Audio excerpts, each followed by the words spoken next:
Do you believe that angels once walked this earth?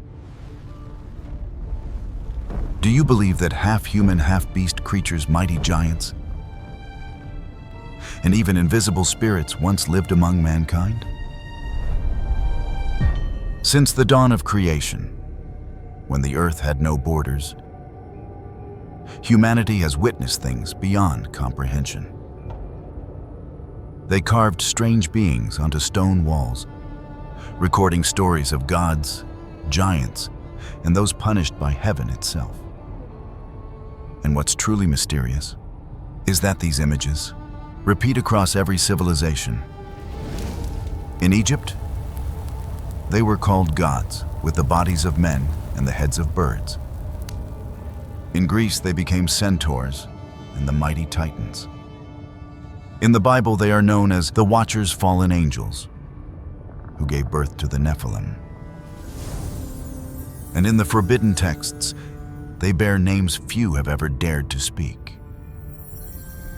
These spiritual beings, though different in form, share one undeniable truth. They are evidence that the visible world is only a small fragment of the Creator's grand design. Beyond the veil of the unseen lies another realm where angels, spirits, and beings cast out from the light still coexist. Tonight, let Sleep Codex take you back to that distant past where history, faith, and legend become one. We will listen to the story of the Watchers and of the spiritual beings hidden within forbidden texts, the giants and the tiny spirits, and the monsters, once punished by God, doomed to eternal destruction. And as always, the images you see are only illustrations to bring the story to life. Your only task is to close your eyes and let your soul drift with every word. Whether you're studying, traveling, or resting in bed, I hope tonight's story will be more than just a blessing of peace, but a doorway to knowledge, inviting you to uncover the hidden truths within the scriptures. So open your heart, and remember, sometimes it is not seeing that leads to believing, but only by believing can we truly see.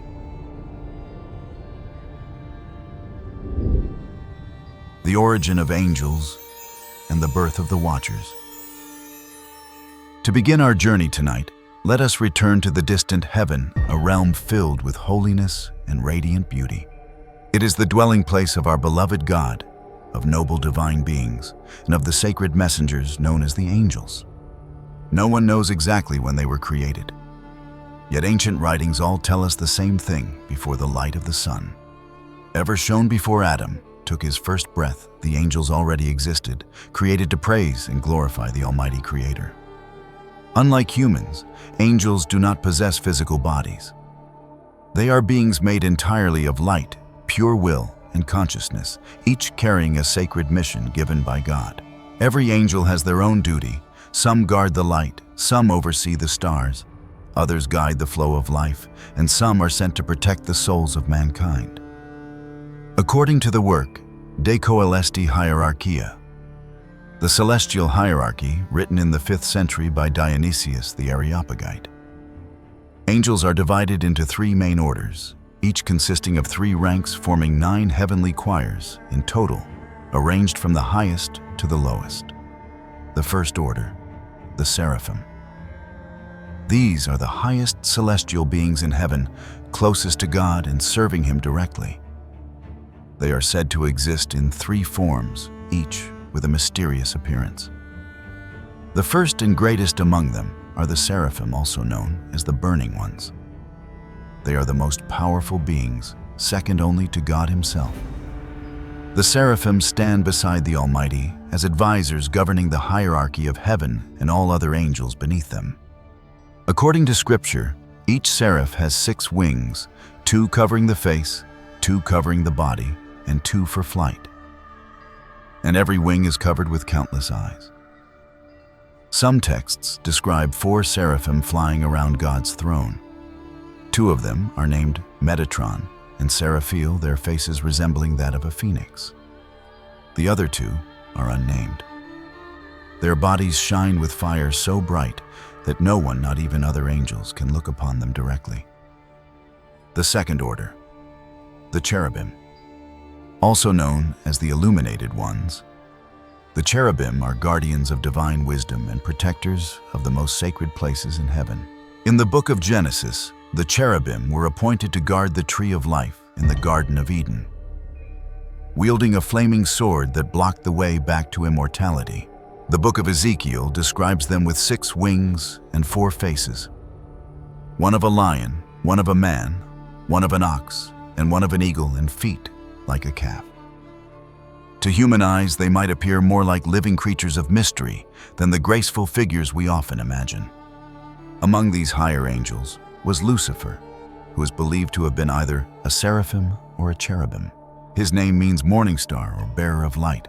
According to tradition, Lucifer was a mighty angel with 3 pairs of wings, a symbol of his immense power and authority. He served as an advisor to heaven and rarely interacted with mankind. For this reason, people today often think of Lucifer as a demon rather than the radiant being he once was. As a counselor, Lucifer began to question God's will. Proud and defiant, he refused to obey blindly. When discord grew beyond reconciliation and jealousy took root as he witnessed the creation of mankind, Lucifer led a rebellion of 14,400 angels against the hosts of heaven. A great war broke out, the war between the fallen and the holy, shaking the very foundations of the celestial realm. The outcome of that battle we shall uncover later in this story. For now, let us turn to the third order, the angels closest to mankind. They walk quietly among humans, shielding the good-hearted, whispering comfort into troubled minds, and guiding those who have lost their way. These are the guardian angels, invisible companions, who stay beside us even when we cannot see them. From the highest realms to the lowest, the entire celestial kingdom moves like a symphony of light, where every angel is a note in the grand melody of God's will. Everything operates in perfect order, in purity, and in harmony. Yet within that perfection, rebellion was born. Not all angels remained loyal forever. Among them were those who became curious about the world below the earth, where mankind lived. They saw kindness, laughter, and love, a kind of love that heaven had never known. From that curiosity grew desire, and from desire came the first fall. Some angels began to drift away from the light, driven by their longing to understand the hearts of men. These angels became known as the Watchers, the ones who were sent by God to observe and protect humanity, but who instead were drawn into the web of temptation, power, and disobedience. Their story of the angels who broke divine law and united with mankind marks the beginning of one of the greatest mysteries ever told, the tale recorded in the Book of Enoch and echoed through the forbidden texts that humanity still strives to uncover to this day.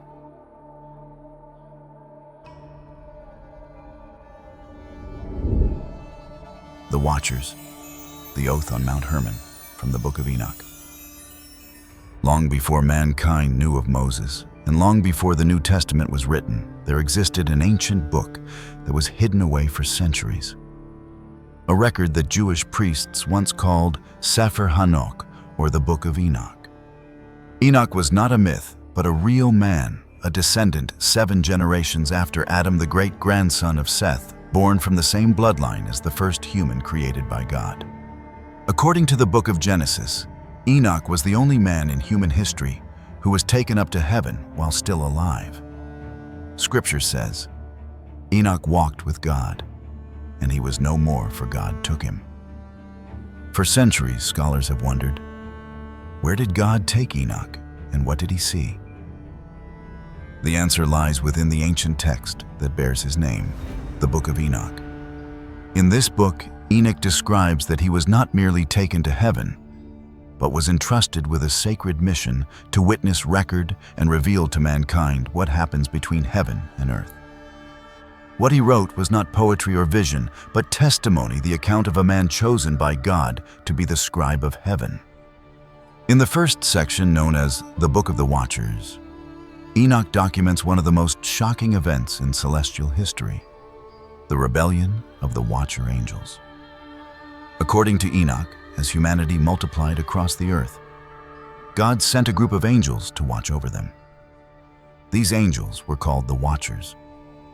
Their purpose was to guide and protect mankind, ensuring that people would live in accordance with divine law and keep their souls pure. But while among humans, the Watchers began to change. Enoch wrote that they saw the daughters of men beautiful, kind, and pure, and their hearts were moved with desire. It was a love forbidden for beings of light. From curiosity came longing, and from longing came disobedience, the greatest sin an angel could commit, to covet what belonged to the mortal world. Their leader was Semjaza, a noble and powerful angel. Realizing the gravity of what they were about to do, he tried to stop his companions. But when he saw their resolve, he said, "If I alone commit this sin, I will be punished for eternity. But if we all swear together, then we shall share the same fate, whether blessing or curse." And so, under the shadow of Mount Hermon, where clouds wrapped around the peaks year-round, 200 angels gathered and took an oath, the first rebellion in heaven's history. They placed their hands together, and Semjaza declared, "We swear that we shall leave heaven as one take the daughters of men as our wives, and never return to the realm of God." From that moment, their light began to fade. Heaven fell silent. The choir of angels ceased their songs, and Mount Hermon became forever known as the Mountain of the Oath. The Watchers descended to earth, took human wives, and began teaching mankind the knowledge that heaven had forbidden.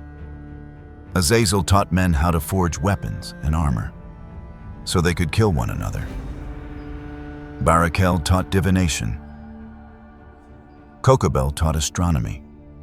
Penemu revealed the secrets of writing and language. Kazdeja taught sorcery and the ways of summoning spirits. At first, these teachings seemed like gifts of wisdom, but soon they corrupted the hearts of men. Humanity learned to wage war, to lie, to manipulate, and to defy God. From these unholy unions came a new race, the Nephilim, the giants of old. Enoch describes them as immense beings, stronger than any mortal, devouring all they could find, even the flesh and blood of mankind. They brought violence, chaos, and sin to the earth. Enoch called them the first generation of sin upon the world. As blood soaked the land, the earth itself cried out to heaven, and God heard the cries.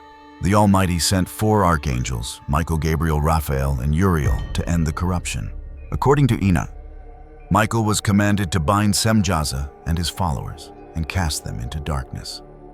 Raphael was sent to capture Azazel, bind him with chains of fire, and throw him into the abyss called Dudal, a pit of sharp stones and eternal flame. Gabriel was ordered to destroy the offspring of the Watchers, the Nephilim.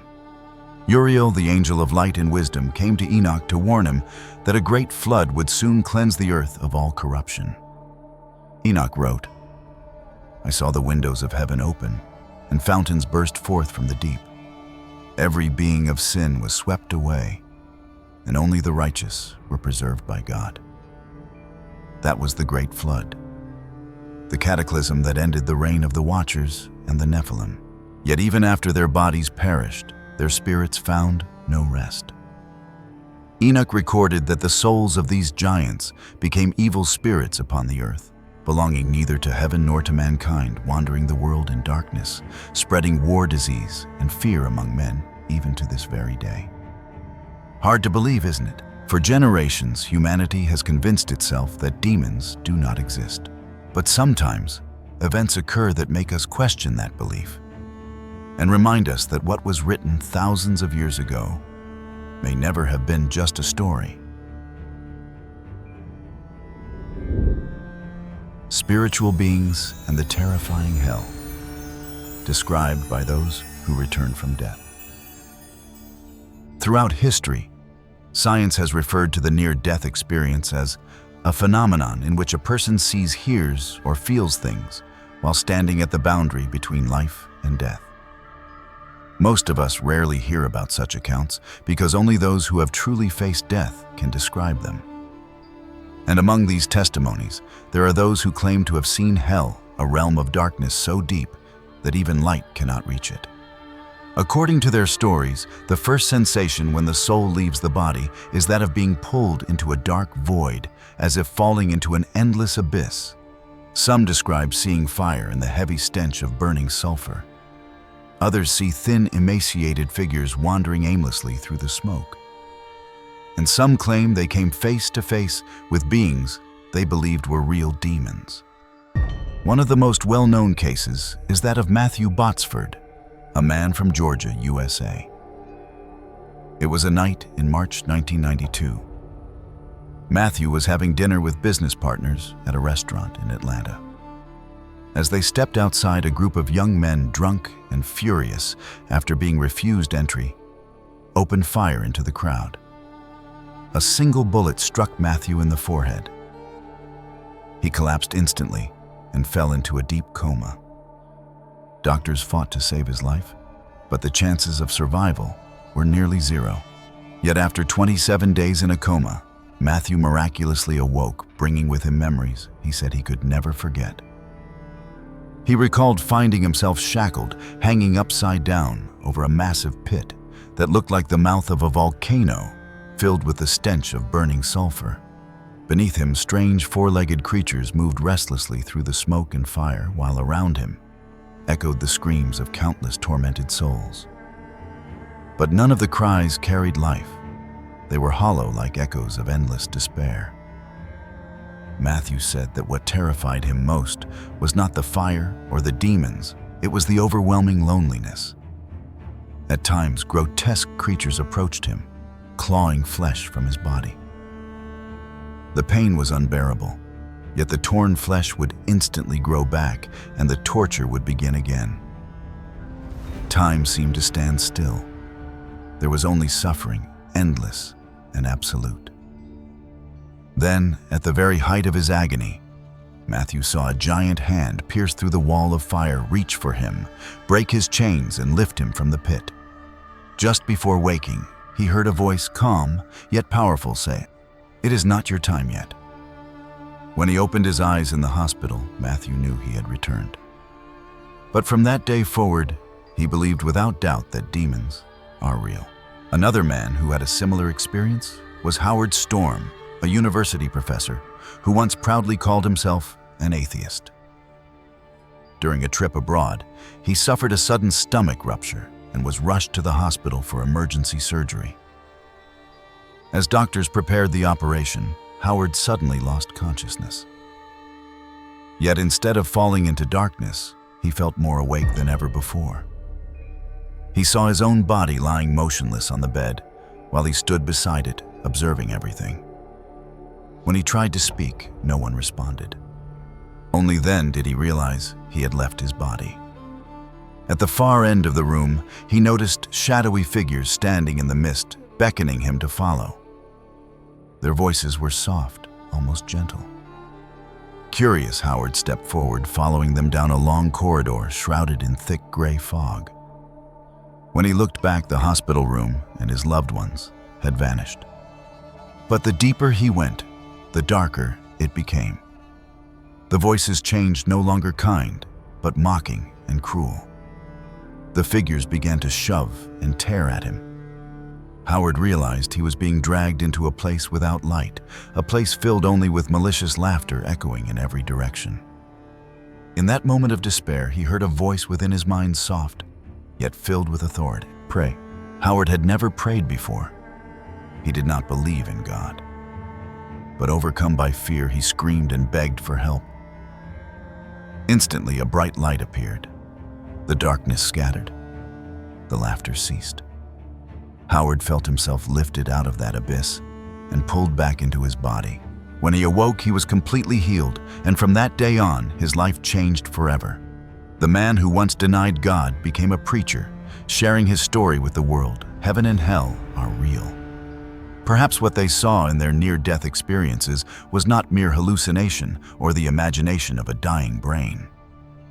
Because when these accounts are compared to ancient writings especially, the Book of Enoch, the similarities are chilling. Enoch wrote that after the Watchers and their offspring, the Nephilim, were destroyed in the great flood, their souls were forbidden to return to heaven and could not perish with their bodies. They became spirits wandering between heaven and earth, invisible, immortal, and filled with hatred. They are the spiritual beings cast out of heaven, beings that lost their light, yet still carry fragments of angelic power. In the Book of Enoch, these spirits are said to never find rest. They roam the earth seeking bodies to possess, spreading violence, disease, and fear. Enoch calls them the spirits of the giant souls of the Nephilim beings, who once walked among men but were never truly human.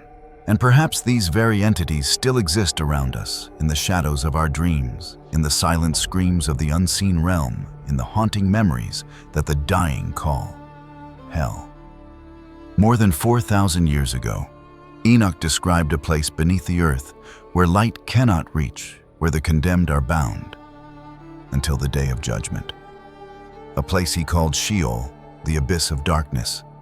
If Enoch's words are true, then perhaps the hell that Matthew Botsford and Howard Storm saw was not a dream at all, but a doorway briefly opened, allowing them to glimpse the world of the fallen spirits, the descendants of angels who once defied heaven itself. But that was not the most terrifying part. For deeper still, in the lowest abyss of that darkness, there dwells one being, the leader of the rebellion against heaven, the ruler of all shadows, Satan. Satan, the leader of all fallen angels. As told in the first part, Satan was once among the most exalted of all the angels created by God. He was blessed with unmatched beauty, wisdom, and power. Scripture says of him, "You were blameless in your ways from the day you were created, until wickedness was found in you." But because he was given so much, Lucifer became proud. He no longer wished to bow before the Almighty. He believed that he deserved to sit upon the throne to be worshipped by the host of heaven itself. The book of Isaiah records his declaration, I will ascend to the heavens. I will raise my throne above the stars of God. I will sit on the mount of assembly on the utmost heights of Mount Zaphon. I will ascend above the tops of the clouds. I will make myself like the Most High. These were not the words of arrogance alone. They were a declaration of war against heaven. To achieve his rebellion, Lucifer began to draw other angels to his side, those who were captivated by his eloquent words and radiant splendor. He told them that heaven was unjust, that God kept divine power for himself. He promised that if they followed him, they would be free, that they would become gods, no longer bound to kneel. And one by one, the angels who were once pure fell under his persuasion. A third of heaven turned away from the light. When God saw the rebellion spread like fire across the skies, he commanded Archangel Michael, the commander of the heavenly armies, to rise and defend the throne. Michael unsheathed his sword of light and cried out across the heavens, "Who is like unto God?" That cry became the trumpet of heaven's rally, and it is the very meaning of his name, Michael. The heavens ignited. Light and darkness collided like two eternal oceans. Thunder roared and waves of fire rolled across the firmament. The song of angels intertwined with the screams of the fallen. All creation trembled. Lucifer, whose wings once shone brighter than any other, now blazed with the fire of defiance. He charged at Michael. Sword met sword. Light clashed with light, and for a moment all of heaven split apart between day and night. The faithful fought with holy fear and righteousness, while the rebels cried out in fury and despair. It was a battle beyond time, a storm where even the stars seemed to stand still, and the thunder echoed like the heartbeat of the universe. At last, when Lucifer's strength failed before the power of the Creator, Michael struck with his holy blade. The heavens erupted in blinding light, and a sound like the breaking of eternity rang through all creation. Lucifer and his army were defeated, cast out of heaven, hurled into the bottomless abyss where light cannot reach. From that day on, he was no longer called Lucifer, the bringer of light, but Satan, the enemy of God, banished from glory, condemned to dwell in everlasting darkness. There is no day there and no night, only fire ashes and the screams of the condemned. That is the abyss, the bottomless pit the Bible calls Sheol or Gehenna. At first it was meant to be a prison, a place of punishment for the rebellious. But Satan, burning with hatred, refused to bow. He looked around the fiery chasm and declared, "If I cannot rule in heaven, then I shall make this hell my throne." And he did exactly that. In the depths of the abyss, he built a kingdom of darkness, a realm where fear is the only law and light no longer holds meaning. There, the fallen angels became the princes of hell, each ruling over one of the 7 deadly sins: pride, greed, envy, lust, wrath, gluttony, and sloth. They would later be known as the 7 princes of hell. From his throne of fire, Satan gazed upon mankind, the creation most beloved by God. He knew he could no longer wage war in heaven, so he swore to corrupt the earth instead. He whispered into the hearts of men the same lies that once doomed him: freedom without God, power without faith. And from that moment, sin spread like a shadow across the world. Satan no longer needed to appear in form, for every soul that strayed from God became a part of his kingdom. The darkness rose from the abyss, slowly crawling across the earth until it covered the hearts of men. But the scriptures warn, when the end comes, he will no longer hide himself. In the book of Revelation, the Apostle John saw a vision, a beast rising out of the sea, having 7 heads and 10 horns, its body like a leopard, its feet like a bear, and its mouth like a lion. And the dragon, that is Satan, gave the beast his power, his throne, and his great authority. Revelation 13:1. That beast bears the number 6666, the number of man, a symbol of ultimate rebellion against God. It is not merely a creature, but the embodiment of Satan himself, rising in the last days to deceive all of humanity. The beast, 666. When Satan rises again. After being cast out of heaven, Satan was confined to the abyss, but he did not vanish. The Bible says he became the deceiver of the whole world. Revelation 12:9. From the shadows, he watched humanity seeking to twist everything God had created. He no longer appeared before men in his true form, but worked through this world through deception, ambition, and kingdoms built on pride rather than faith. Through lies and corruption, Satan not only led mankind into sin, he gradually came to dominate the world itself through systems of power, false religion, and ideologies that teach people they no longer need God to rule over them.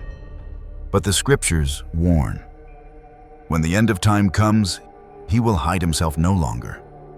And that is when the beast 666 will rise, the physical manifestation of Satan in the last days, leading humanity in one final rebellion against the Creator.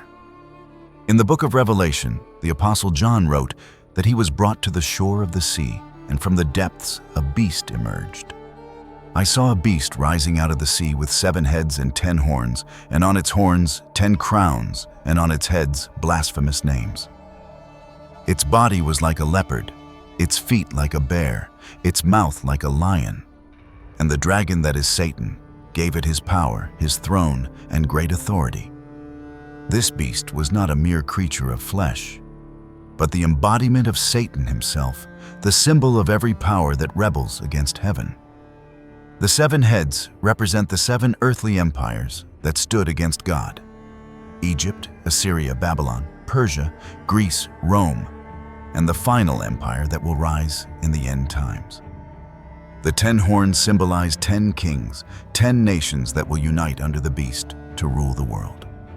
Scripture says, "And the whole world marveled and followed the beast." They worshiped the dragon who gave authority to the beast, and they said, "Who is like the beast who can wage war against it?" Through the beast, Satan will establish a new world order, a world where faith is erased, where the name of God is mocked and where mankind is taught that it no longer needs the Creator, for it can now become its own God. To control humanity, the beast will impose a mark upon every person's right hand or forehead. The sign the Bible calls the mark of the beast. No one could buy or sell unless he had the mark that is the name of the beast or the number of its name. That number is 666. The number of man, a symbol of humanity separated from God, when pride replaces faith and knowledge replaces humility. In those days, Satan will no longer remain in the shadows. He will appear as a false Messiah, disguised as a leader, a prophet, a bringer of light and freedom. But behind that human face will be the soul of the dragon, the one who once swore to destroy all that God has made.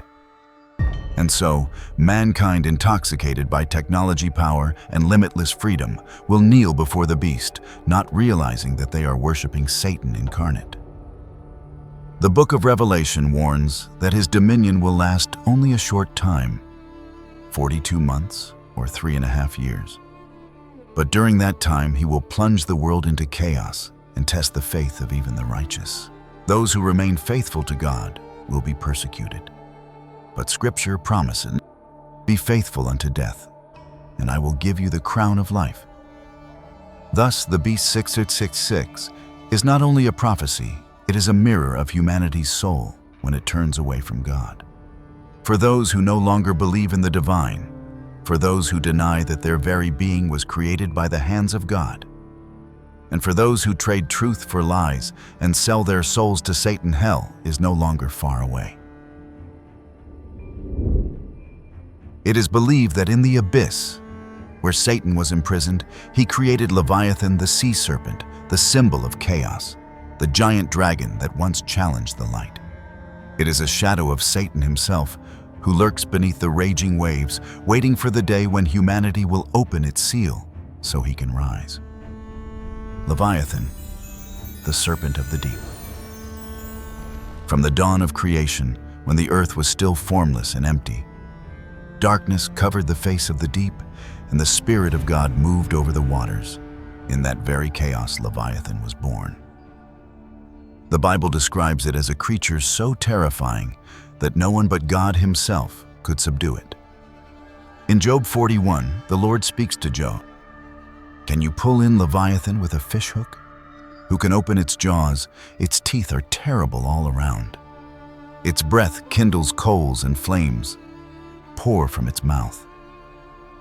In Psalm 74:14, the psalmist praises God, saying, "You crushed the heads of the dragons in the waters. You broke the heads of Leviathan in pieces and gave him as food to the creatures of the sea." And in Isaiah 27:1, the prophecy declares, "In that day the Lord will punish with his fierce and great sword Leviathan the fleeing serpent, Leviathan the twisted serpent, and he will slay the dragon that is in the sea." From these passages, ancient Hebrew scholars believed Leviathan to be a primordial creature of chaos, existing before the world was fully formed. It symbolized disorder, arrogance, and the destructive power that stands against divine order. Thus, in Jewish mysticism, Leviathan was not merely a sea monster, but the embodiment of Satan, beneath the waters, the dragon of the deep. According to Book of Enoch 67-9, the angel Michael showed Enoch two great beasts created by God on the same day. Leviathan, the female dwelling in the depths of the sea, and Behemoth, the male dwelling in the desert, called Dendane. They were created to be food for the fire in the day of great judgment. Leviathan represents the sin of the seas, while Behemoth embodies the sin of the earth, one of the spirit, the other of the flesh. And when these forces unite, the world descends into chaos. In 4 Ezra 6:49-52, Leviathan is described as dwelling in the watery abyss, which no human eye has seen, in the depths that no foot has ever reached. Early church fathers, such as Origen and Tertullian, later interpreted Leviathan as a symbol of Satan himself, the fallen one cast into the watery abyss, restrained until the final day.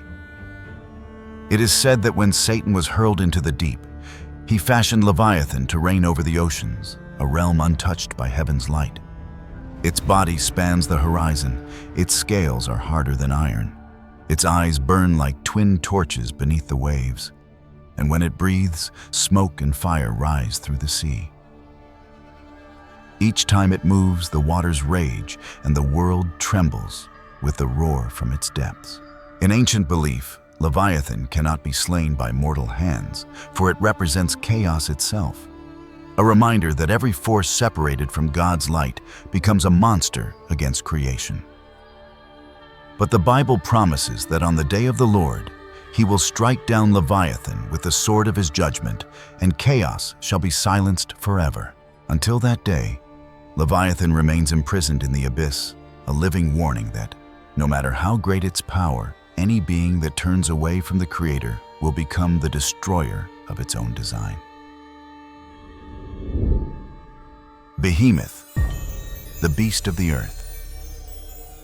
If Leviathan symbolizes the ocean, the realm of darkness and chaos, then Behemoth is the creature of the land representing the strength of the flesh, the instinct and the desires that dwell within mankind. In the Bible, Job chapter 40, 15-24 describes Behemoth in words of awe and power. Look at Behemoth, which I made along with you. It eats grass like an ox. Its strength is in its loins, its power in the muscles of its belly. Its tail sways like a cedar. The sinews of its thighs are tightly knit.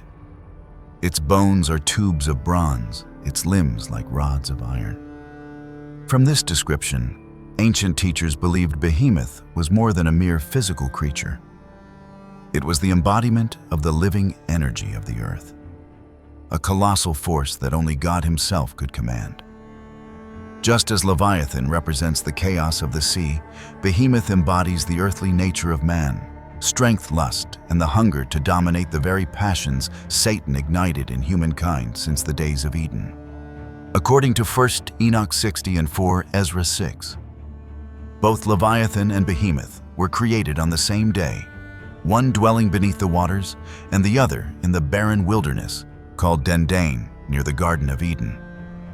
They were made to preserve the balance of creation, but after sin entered the world, both were bound, awaiting the day when they will be destroyed at the final judgment. In ancient mysticism, Behemoth was seen as a symbol of unrestrained power, the untamed carnal nature within man. While Leviathan represents the pride and rebellion of the spirit, Behemoth represents the lusts of the flesh. One roars beneath the sea, the other tramples upon the earth, both reflections of Satan dividing the soul and the body of the world. Jewish tradition tells that in the day of judgment, the Lord will command Leviathan and Behemoth to battle. The two colossal creatures, one of sea, one of land, will clash in a final fury until both are destroyed by their own might. Then God will consume their remains in fire as an act of purification and declare the end of chaos in heaven and on earth. But within that legend lies a warning. For Behemoth is not just a creature of myth, it is the very image of humanity's untamed nature, brutality, lust, and the thirst to rule without God. If Leviathan mirrors pride in the spirit, Behemoth mirrors corruption in the flesh, the desires that make man forget his divine origin. Today, people may no longer believe in monsters or spirits. Yet the modern world is witnessing something far more terrifying, things that cause the human soul to die without even realizing it. Society calls it freedom. But behind that word lies the collapse of every moral law that God established.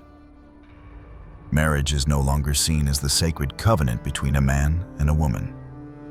Adultery is excused as emotional honesty.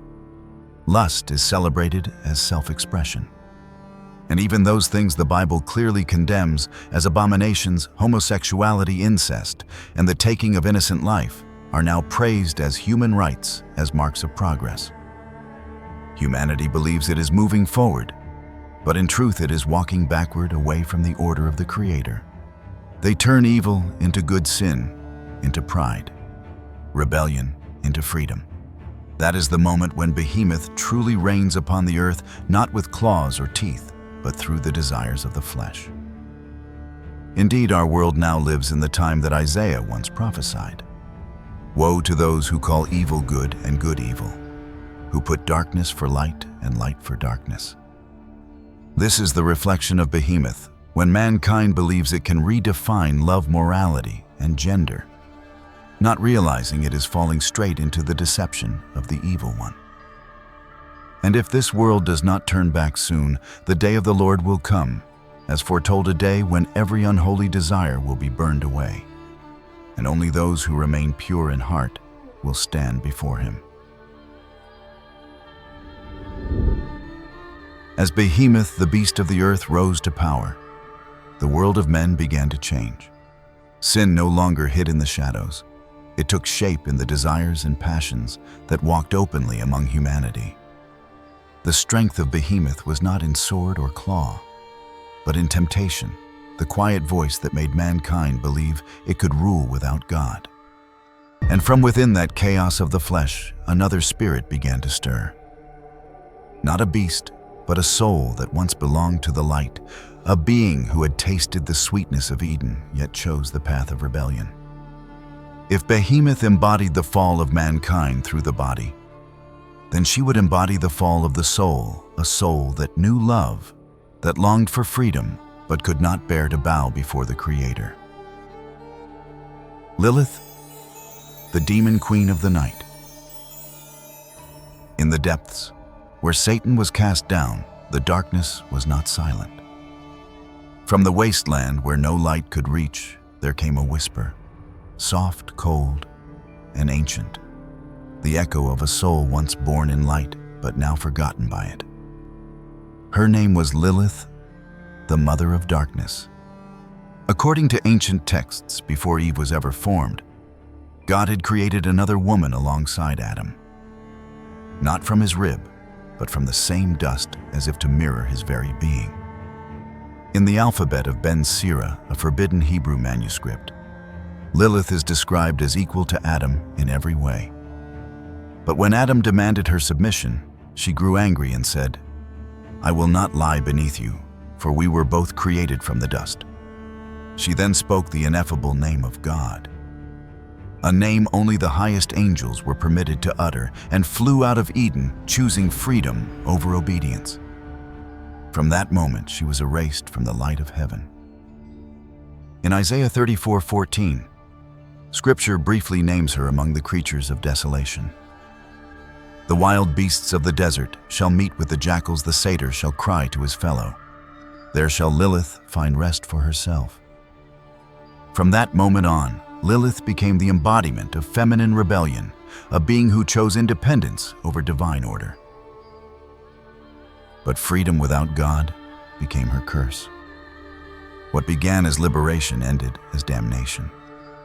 When Satan beheld her abandoned, furious, burning with defiance, he found in her the perfect reflection of himself. And in the darkness of the abyss, the two became one. Lilith became the consort of Lucifer, the first princess of hell. From their union, the legends say, she gave birth to thousands of demons each night, offspring of darkness that spread disease, nightmares, and desire among mankind. In the Zohar and the Dead Sea Scrolls, Lilith is called the shadow of Eden, the dark counterpart to Eve. Eve who chose obedience, Lilith who chose rebellion. One became the mother of life, the other the mother of temptation and death. And since that time, humanity has lived suspended between these two archetypes, the obedient and the defiant, the sacred and the profane. But what makes Lilith truly dangerous is not her beauty or her power. It is the idea she represents that humanity can exist without God, that woman can find strength by rejecting the role God intended for her. It was the first whisper of the same deception that would echo through ages: "You shall be as gods." In modern times, the world has resurrected her name as a symbol of female empowerment. She appears in songs, novels, and films, praised as a figure of independence, sensuality, and self-determination. But beneath that image lies the same ancient lie, the same seduction Satan used at the dawn of time. Because not all freedom comes from light. Freedom without truth is a fire that consumes the soul that holds it. In the Testament of Solomon, Lilith confesses to the wise king that she is the demon who strangles infants and tempts men in their dreams, and that she fears only one thing, the name of the living God. Even the darkest spirit trembles before his light. And so Lilith still walks the world, not as a monster of flesh, but as a whisper within every forbidden desire, in every passion unrestrained by faith, in every heart that forgets the words of Scripture. She no longer wears the face of terror, but that of temptation, sweet, proud, and familiar. For that is how darkness wins, not by force, but by making us love the chains that bind us. But Lilith was not the only one who spread the darkness. For after her came an unseen army, countless in number, bound in service to Satan himself. The Legion, the 1,000 spirits serving the dragon. In the New Testament, there is a scene so powerful that both heaven and hell stood still. It took place when Jesus crossed the sea and set foot in the land of the Gadarenes, a desolate place near the shores of Galilee, where people said the spirits of the dead wandered among the tombs.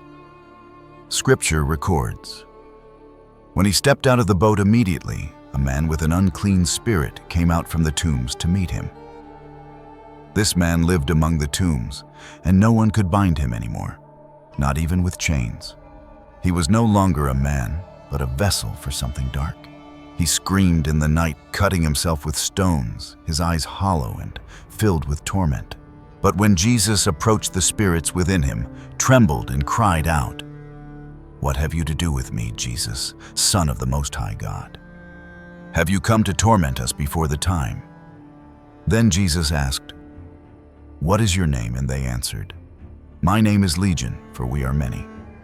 From that moment, Legion became the name for countless unclean spirits, fallen beings, who serve Satan and roam the earth as his invisible army. In ancient Rome, a legion was a military unit of thousands of soldiers. The demon's words revealed that what possessed the man was not one soul, but an army, thousands of spirits united under the banner of the dragon. According to the Book of Jubilees and the Testament of Solomon, these spirits were not newly made. They were the remnants of the Watchers, the fallen angels, who once gave birth to the Nephilim before the Great Flood. When the giants perished, their bodies turned to dust, but their spirits were denied both heaven and rest. They became the spirits of the giants, wandering souls trapped between heaven and earth, neither living nor dead, bound forever to serve the darkness. In the Testament of Solomon, the wise king himself encounters these spirits. They confess that they are ruled by Belial, Beelzebub, and ultimately Satan, each taking on different forms, one spreading disease, another whispering fear, another kindling lust and rebellion in human hearts. Solomon wrote, "They tremble at the name of God, but they grow strong when man forgets that name." Today they are known as the Legion of the Dragon, the invisible army of Satan that moves among men. They no longer need to reveal themselves, for their darkness has already been woven into the heart of the world, in senseless wars, in hatred, in division, in the greed, lust, and pride that now define mankind. They speak with human voices, and every time a soul chooses sin over faith, arrogance over humility, Legion grows stronger. Yet even in that moment by the tombs, Scripture reminds us who holds true power. When Jesus commanded, "Come out of the man, you unclean spirit," the entire legion begged to be sent into a nearby herd of pigs. And when he allowed it, they entered the swine, and the herd, about 2,000, rushed down the steep bank into the sea and drowned. It was proof that no matter how vast the army of Satan, one word from God's mouth still makes all darkness flee. But the story does not end there. For Scripture also says, when the unclean spirit goes out of a person, it passes through arid places seeking rest and finds none. Matthew 12:43. Those spirits, the legion, are still among us, They did not die in the sea. They wander waiting, looking for open hearts, where faith has grown cold, seeking shelter in a world that no longer calls upon the name of God. And when the final age comes, when sin and disbelief cover the earth, Legion will rise again under the banner of the dragon, under the name of Satan, to prepare the world for the last great battle between light and darkness. Abaddon, the angel of the abyss. After the Legion appeared, the fallen spirits no longer acted alone. They became structured, organized, ranked, and obedient to a power greater than themselves. That power was not human nor merely demonic, but an angel, one who had once been created by God himself, and who now ruled over the depths of the abyss. Scripture calls him Abaddon, and in Greek, Apollyon, the angel of the abyss. In Revelation 9:1-11, the Apostle John recorded one of the most terrifying visions of the end time. The fifth angel sounded his trumpet, and I saw a star that had fallen from the sky to the earth. The star was given the key to the shaft of the abyss. When he opened the abyss, smoke rose from it like the smoke from a gigantic furnace. The sun and sky were darkened by the smoke from the abyss, and out of the smoke locusts came down upon the earth. They had as king over them the angel of the abyss, whose name in Hebrew is Abaddon, and in Greek Apollyon, that is the destroyer. John describes that under Abaddon's command, an army unlike anything ever seen would rise from the depths, creatures shaped like warriors in iron armor, with faces of men, hair like women, teeth like lions, and tails like scorpions. They would not kill but torment mankind for 5 months. A punishment meant not for death, but for the agony of souls that have rejected God's mercy. Abaddon is portrayed as the commander of this infernal host. In Hebrew, Abaddon means place of destruction. In Greek, Apollyon means the one who destroys. He is mentioned not only in Revelation, but also in Job 26:6.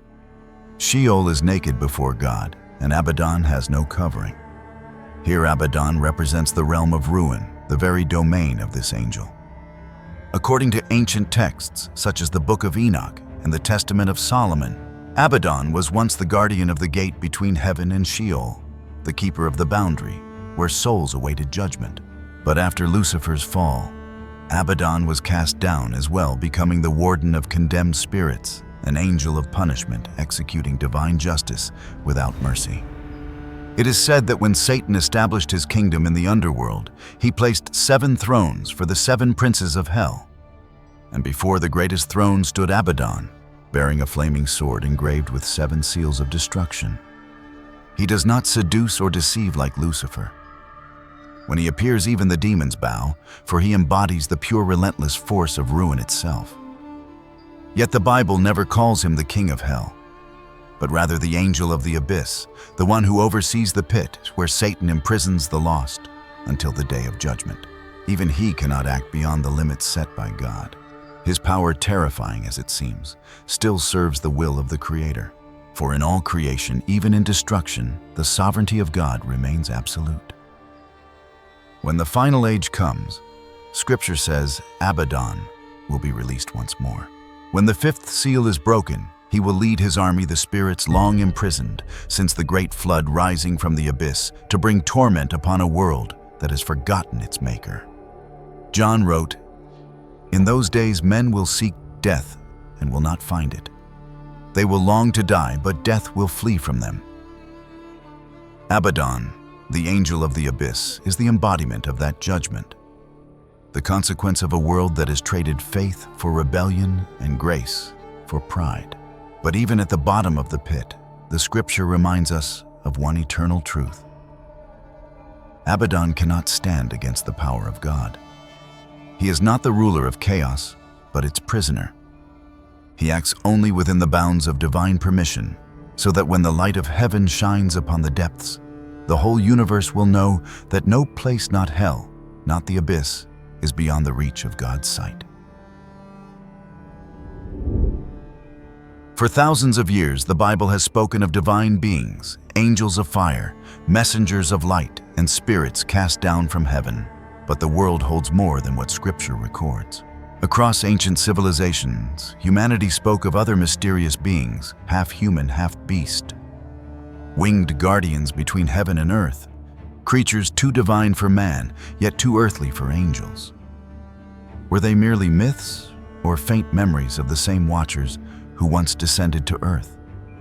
If the Scriptures spoke of angels who mingled with mankind, then perhaps the gods of Egypt, Greece, and Mesopotamia were echoes of those fallen beings remembered by different names in different tongues across the ages. Ra, the sun god creator of all life. Throughout human history, no civilization worshipped the sun more deeply than ancient Egypt. The Egyptians believed that all life on earth came from a divine being, with the body of a man and the head of a falcon, Ra, the sun god, the creator of all living things. According to ancient inscriptions carved on pyramid walls, Ra was born from Nun, the primeval waters that existed before time itself. When the universe was still silent and empty, a great lotus flower bloomed from the waters, and from its petals emerged Ra, carrying the first sun that illuminated the Egyptian sky. Ra was not merely the god of the sun. He was the source of all creation, the father of every living being and of all other gods. From his breath came air and earth. From his words the heavens and seas were formed. Every living creature carried within it a spark of Ra, the divine essence that gave it life. Ra was depicted with the body of a man and the head of a falcon, crowned with a radiant solar disk encircled by the serpent Uraeus, symbolizing divine authority. This form represented his all-seeing power, for the falcon, soaring higher than any bird, could observe all things beneath the heavens. Unlike the hybrid beings of other myths, who were cursed or punished, Ra's form symbolized perfect harmony between divine will and human order. Each morning, Ra sailed across the sky in his solar bark, spreading light and life across the world. But when the sun set, Ra did not rest. That was the moment he embarked on the most perilous journey in the cosmos. Through the underworld, the realm of the dead, where chaos and destruction awaited. According to the Book of the Dead and the Coffin texts, each night, Ra journeyed in a second boat, the Mesektet, passing through 12 gates that represented the 12 hours of the night. Alongside him were other gods, Seth, Thoth, Isis, and Ma'at, who protected the boat from lost souls and from his greatest enemy, Apep, Apophis, the colossal serpent that dwelled in the depths of the earth. Apep was said to be hundreds of meters long, with scales black as iron and a mouth wide enough to swallow the sun itself. Each night as Ra's bark passed, Apep rose from the abyss, coiling around the vessel, trying to drag it down. The gods fought beside Ra. Set pierced the serpent's body with his spear, Thoth recited sacred spells, and Ma'at kept the balance of the universe intact. Every night was a battle fierce and unending. When Ra triumphed, dawn broke, the sun rose again, and order was restored to the world. The Egyptians believed that if Ra ever failed, Apep would devour the sun and the world would end forever. Thus, every morning they prayed not merely in gratitude for the return of the sun, but to strengthen Ra for the next night's battle. This legend was not simply a story of sunrise and sunset. It was a reflection of the Egyptian faith that the world survives only through perseverance and duty. Ra represented constancy in creation. Apep represented destruction and decay. Their struggle defined the rhythm of life itself, the eternal cycle that kept existence in motion. In ancient temples, priests performed the ritual of piercing the serpent. Each night, they would chant sacred spells and stab effigies of Apep, believing they were helping Ra in his cosmic battle.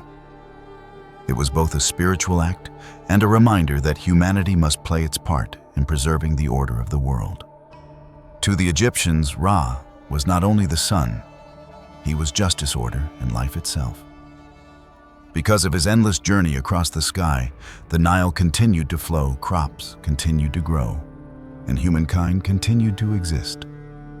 And when dawn came, the Egyptians believed Ra had once again triumphed, returning from the depths to open the gates of another day, a victory unseen by mortal eyes.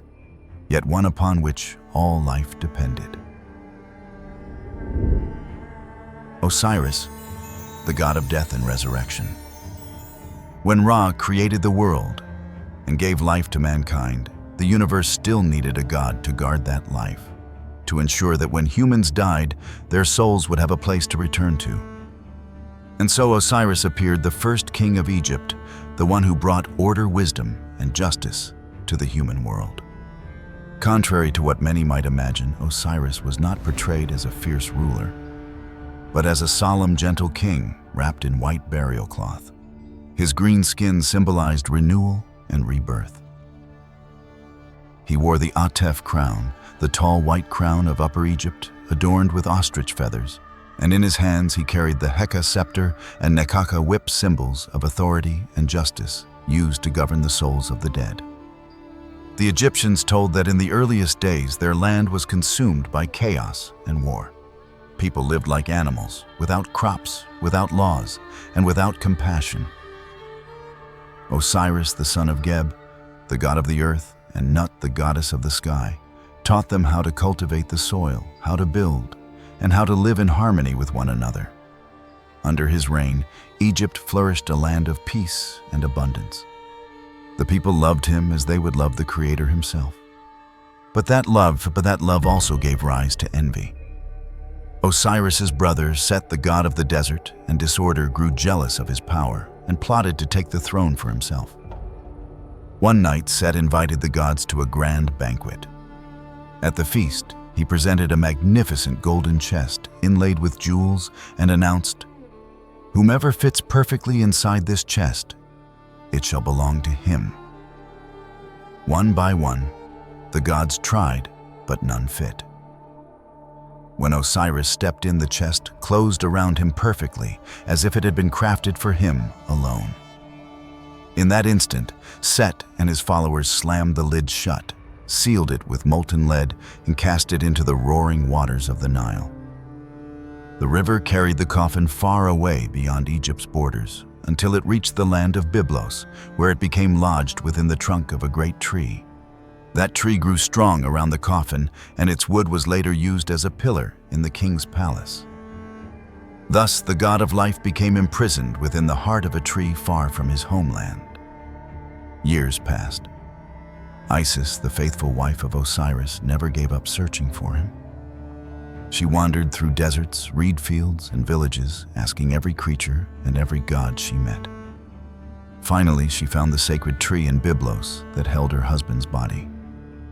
Filled with love and devotion, Isis brought the coffin back to Egypt, hoping to use her divine magic to awaken his soul. But Set discovered her plan. In a fit of rage, he stole the body of Osiris, hacked it into 14 pieces, and scattered them across Egypt, one piece in each province, so that Isis could never find them again. Yet Isis did not give up. With her sister Nephthys, she set out once more, guided by prayer and the strength of her love. Night after night, the two sisters crossed deserts and marshes, collecting every fragment of Osiris's body. When at last his body was whole, Isis performed the sacred incantation and called his spirit to return. And then a miracle. Osiris rose again. But his new life no longer belonged to the world of the living. Osiris could not remain on earth. He descended instead into the realm of the dead Duat, and there he became the king of the afterlife, the judge of souls and the guardian of divine order. The Egyptians believed that when a person died, their soul would stand before the throne of Osiris. There, the ceremony of judgment began. The heart of the soul would be placed upon a scale balanced against the feather of Ma'at, the goddess of truth and justice. If the heart was lighter than the feather, the soul was allowed to enter the eternal field of reeds, a place of peace and everlasting joy. But if the heart was heavy with sin, it would be devoured by Ammit, the fearsome beast, part lion, part hippopotamus, and part crocodile, erasing that soul forever. To the Egyptians, Osiris was more than the god of death. He was the symbol of rebirth, righteousness, and divine mercy. He taught that death was not an ending, but a passage, a stage through which the soul would be purified before returning to its sacred origin. That is why in every Egyptian funeral, the name of Osiris was spoken first, calling upon him to guide the dead through their final journey. Many modern scholars have noted that the Egyptian belief in the judgment of souls and resurrection after death bears striking similarities to the visions recorded in the Book of Revelation. In both traditions, death is not destruction, but a doorway to judgment, where only the pure in heart are granted eternal life. Thus, in every Egyptian burial, the deceased was called the Osiris of their name, believing that Osiris himself would welcome them through the gates of Duat. The living prayed that when their time came, their hearts would be light and their souls worthy to rise again with him. Even today, when we read the ancient lines of the Book of the Dead, we see the same enduring faith that life never truly ends. That death is not to be feared, but embraced as the souls return to a realm where justice, love, and forgiveness meet. And so, more than 5,000 years later, Osiris remains a symbol of human hope. The belief that, even in death, the soul can find new life so long as it carries faith and goodness within its heart.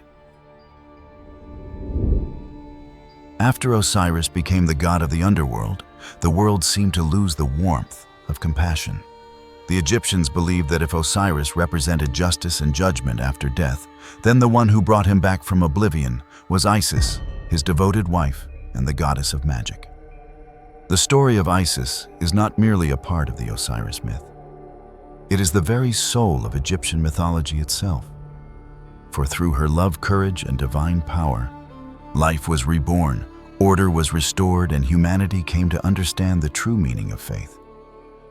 Isis, the goddess of magic and motherhood. Among all the deities of ancient Egypt, none was more loved and revered than Isis, known as the mother of the world, the protector of life, and the goddess of magic.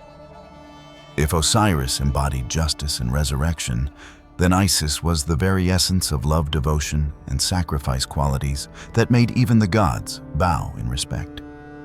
Isis was often depicted wearing a throne-shaped crown or a lunar disk upon her head, symbols of wisdom and sovereignty. She spread broad wings like those of a bird, wrapping them around mortals and spirits alike in her protection. In her hands, she carried the Ankh, the sign of eternal life, and a scepter symbolizing divine power and knowledge. According to ancient myth, Isis was the daughter of Geb the earth and Nut the sky, and both the sister and wife of Osiris. When Osiris ruled Egypt, she stood by his side teaching the people compassion, family devotion, and reverence for divine order. It was said that when Isis sang, the wind stopped blowing and the waters stilled to listen. But her life was not one of peace. When Osiris was betrayed and murdered by his brother, Isis became the woman of sorrow, a symbol of love that transcended death itself. No other figure in Egyptian mythology embodies such unwavering loyalty and maternal strength. After Set cast Osiris's coffin into the Nile, Isis wandered across Egypt in search of her husband's body. She crossed deserts, reeds, and foreign lands, asking every creature and every god for guidance. When she finally found his coffin sealed within a sacred tree in Byblos, she wept so deeply that the wind shifted and the Nile rose to meet her grief. Using her divine magic, she brought Osiris's body back to Egypt. But Set discovered her and, in rage, cut Osiris's body into 14 pieces, scattering them throughout Egypt, one in each province, so that Isis could never find him again. Still, Isis refused to surrender. With her sister Nephthys, she began another journey guided by prayer and the strength of her love. Night after night, the two sisters searched the deserts and marshes, gathering each fragment of Osiris's body. When the body was whole again, Isis spoke sacred words and called his spirit back, and in that moment, Osiris rose once more. Though Osiris could no longer remain among the living, Isis's task was not yet done. Before her husband departed to rule the underworld, Isis conceived and gave birth to Horus, the falcon-headed god, who would one day avenge his father and restore balance to Egypt. To protect her child from Set's wrath, Isis hid with Horus in the marshes of the Nile Delta, raising him in secrecy. Each night she recited spells to shield him from snakes and beasts, covering him beneath her wings. Because of this, Isis became the symbol of divine motherhood, unconditional love and protection. Egyptians believed that every prayer of a mother, every cry of a child reached her ears. They called upon Isis in times of despair and thanked her in moments of peace. In ancient art, Isis was often depicted holding the infant Horus upon her lap, an image so powerful and familiar that many scholars believe it inspired the Christian portrayal of the Virgin Mary with the Christ child. Both figures represent purity, compassion, and the sacred role of the mother as protector of humanity. Egyptian texts describe Isis as possessing the greatest magic in the world. She was not only a faithful wife, but also a master of divine wisdom, the only being who knew all the words of power that could command both heaven and earth. Her name was inscribed on countless amulets, jars, and tombs, a promise of safety for the living and the dead alike. Isis will protect this soul, and no serpent or demon shall come near. Through thousands of years, Isis remains the eternal symbol of love, endurance, and divine magic. She teaches that true strength does not lie in force or domination, but in loyalty, sacrifice, and compassion.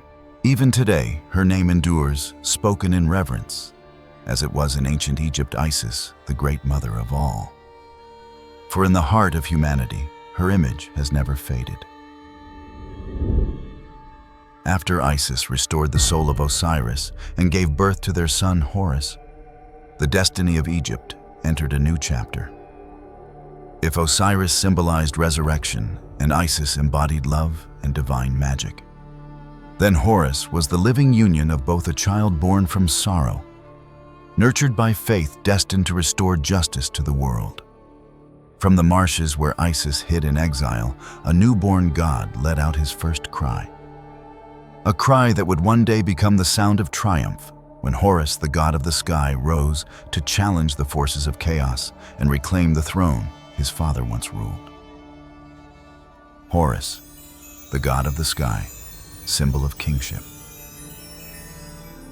When Osiris was slain and Isis hid in the marshes to protect her unborn child, no one knew that in that very moment, a new god of Egypt was being formed. That child was Horus, the son of Osiris and Isis, born with the sacred duty to restore the order his father had left behind and to bring justice back to the world of men. Horus was depicted with the head of a falcon, symbolizing vision, vigilance, and divine power. And he wore the double crown of red and white, representing the unification of Upper and Lower Egypt. His two eyes were said to be the sun and the moon, one shining by day, the other watching over the world by night. The Egyptians believed that when the sun rose, Horus opened his eyes, and when it set, he closed them to rest. From childhood, Horus lived in hiding. Isis raised her son among the papyrus marshes of the Nile, far from the reach of Seth, the one who had murdered Osiris. She taught him to pray, to show mercy, and to understand that only justice and faith could overcome hatred. Horus grew strong, inheriting his father's strength and his mother's divine magic. When he came of age, he swore before the gods that he would reclaim the throne of Osiris and reunite Egypt as it once was. The battle between Horus and Set became one of the most legendary and tragic tales in all Egyptian mythology. A war that raged for many years, fought not only with weapons, but with perseverance and the belief in righteousness. When Horus stood before the council of the gods, he declared that the throne of Egypt rightfully belonged to him. For his father Osiris had been betrayed and murdered by Set. But Set, the god of the desert and storms, laughed mockingly. "You are but a child. Egypt needs a god of strength, not a boy born from the tears of a woman." And thus, the war between the two gods began. At first, Horus and Set clashed upon the land. The ground quaked beneath their feet. Mountains split apart and clouds of dust filled the sky. Horus wielded his spear with the might of his father, while Set transformed into a monstrous creature, his eyes burning red, his mouth spewing fire, his body writhing like the raging Nile itself. The battle then spread to the waters of the Nile, the lifeblood of Egypt. The two gods grappled amid the current, stirring the river until it overflowed and carved new channels. The Egyptians believed that from this struggle came the river's rapids and cataracts that still break its flow today. For years, the two fought without end. At times, Set took the form of a crocodile, hiding beneath the water to strike. At others, Horus pursued him aboard the solar bark, his falcon eyes blazing like twin stars piercing the darkness. In one fierce clash, Set struck Horus in the left eye, and the god fell. The eye shattered, its light fading, and the heavens darkened for 3 days. When Isis saw her son wounded, her sorrow shook the world. She prayed to Hathor, goddess of love and life, to come to his aid. Hathor gently wiped the blood from Horus's face, whispered sacred words of healing, and the eye was restored. From that day on, the Egyptians called it the Udjat, the Eye of Horus, a sacred symbol of healing, restoration, and divine protection. From pharaohs to common people, all wore the eye as an amulet, believing it could ward off evil and bring safety and strength. After years of conflict, the gods summoned both Horus and Set before the divine council for judgment. The gods debated for 70 days without reaching a verdict, for Set remained fierce and defiant, while Horus, though righteous, bore many wounds. Then Isis appeared, holding the burial cloth of Osiris in her hands. She spoke not with anger, but with sorrow. Justice does not come from strength, but from love. He who makes a mother weep shall never sit upon a throne. Her words silenced the heavens. All the gods knelt, and Ra, the sun god, proclaimed Horus as the rightful heir to Osiris. Ra placed upon his head the double crown of red and white, symbolizing the eternal unity of Upper and Lower Egypt. When Horus donned the crown, all of Egypt rejoiced. The Nile flowed gently, the fields bloomed once more, and the people believed that order had been restored to the world. As for Seth the usurper, he was banished to the desert, a barren wasteland without rivers, trees, or life, doomed to wander forever amid burning sands and endless storms. From that moment on, Horus became the symbol of kingship and divine justice.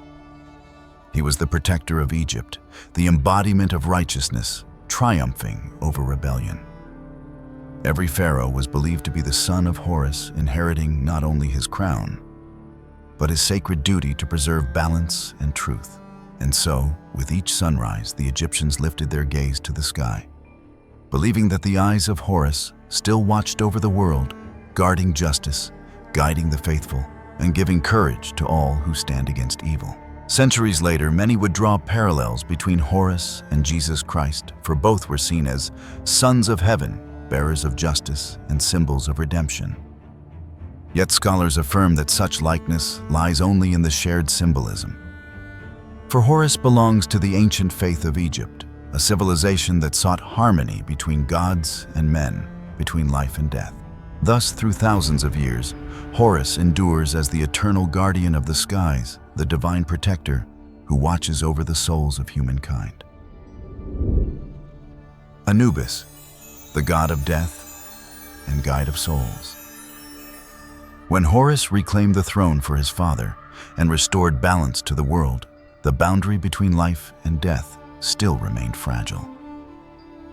Humanity continued to face the same inevitable journey, the passage of the soul beyond the mortal realm. And on that path, Anubis was the one god every soul would encounter. Anubis was depicted with the head of a jackal and the body of a man, his dark eyes said to pierce straight through the human soul. The Egyptians believed that jackals roamed the edges of cemeteries, places where the living and the dead met, and thus saw in this animal the sacred image of the guardian of graves. According to legend, Anubis was the son of Osiris and the goddess Nephthys, born in secret. When Osiris was murdered and his body torn into pieces, it was Anubis who first discovered one of his father's remains. He used sacred oils, linen, and divine incantations to mummify Osiris, making him the first being to have his body preserved after death. From that moment, Anubis became known as the god of embalming, the protector of tombs, and the teacher who revealed to humanity how to preserve the body so that the soul could recognize itself in the world beyond. Yet Anubis's greatest role was not merely that of a guardian, it was that of a guide of souls. He was the silent companion who walked beside the dead through the Egyptian underworld, where every soul would face its final judgment. In the Book of the Dead, Anubis appears in the Hall of Two Truths, where the deceased stands before the throne of Osiris. There, the most sacred ritual takes place, the weighing of the heart. On the divine scale, Anubis places the heart of the deceased on one side, and on the other, the feather of Ma'at, symbol of truth and divine order. If the heart was lighter than the feather, the soul was pure and allowed to enter the eternal paradise, the field of reeds, where peace and abundance never end. But if the heart was heavy with sin, Anubis would turn away, and Ammit the devourer, part lion, part crocodile, part hippopotamus, would consume the soul, erasing it from existence forever. The Egyptians believed that in that moment, Anubis judged with perfect justice. His gaze carried no hatred, no mercy, only truth. He was the silent witness to every act of a person's life.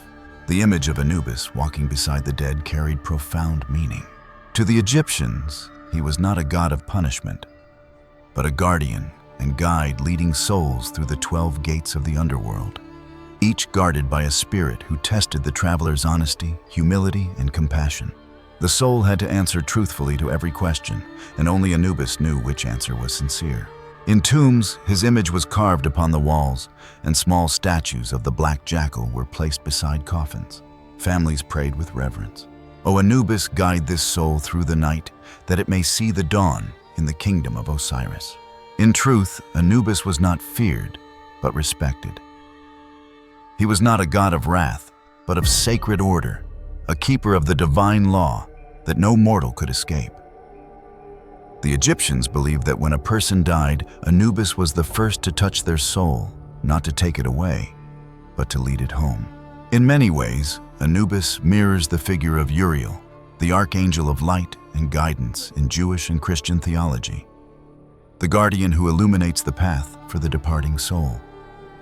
Both serve as gatekeepers between life and eternity, bridges between humanity and the Creator. Yet Anubis is portrayed with a dual nature, half merciful, half terrifying. A reflection of the very nature of the soul itself, fearful of death, yet yearning for redemption. Through millennia, Anubis, the god of death and guide of souls, endures as a timeless reminder that death is not an end, but a passage. And on that passage, every soul must one day confront its own heart and find in its wait the truth of all it has ever been. Set, the god of chaos and fall. After being defeated by Horus, Set, the one who killed Osiris, was not destroyed. The Council of the Gods decided not to execute him, but to exile him to the barren western desert, where there was no water, no life, and the sun scorched even the soul. From that moment, he became the god of the desert storms and chaos, the ruler of the border between life and destruction. The Egyptians described Set as having the head of an unidentified beast with tall pointed ears and a long curved snout, unlike any creature they had ever known. That made him a symbol of all things beyond human understanding, a being that was both god and demon, both terrifying and necessary. For in the divine order of Egypt, chaos was not meant to be destroyed, but to be balanced. And Set, despite his rebellion, remained an inseparable part of the universe.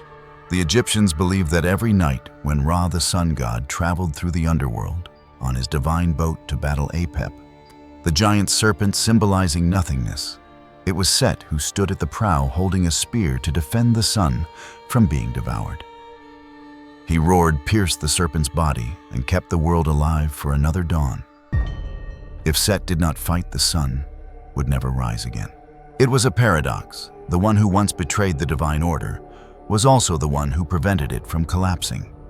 That is why in regions such as Ombos and Akkad, Set was worshipped not as an evil god, but as a god of strength and protection. The Egyptians understood that even chaos had a sacred purpose. Yet his punishment never ended. According to the papyrus of Chester Beatty, Ra decreed, "You shall live forever, but you shall never rest." From then on, Set became an immortal god, stripped of sleep. He wandered endlessly across the desert through furious sandstorms alone, among winds and ashes.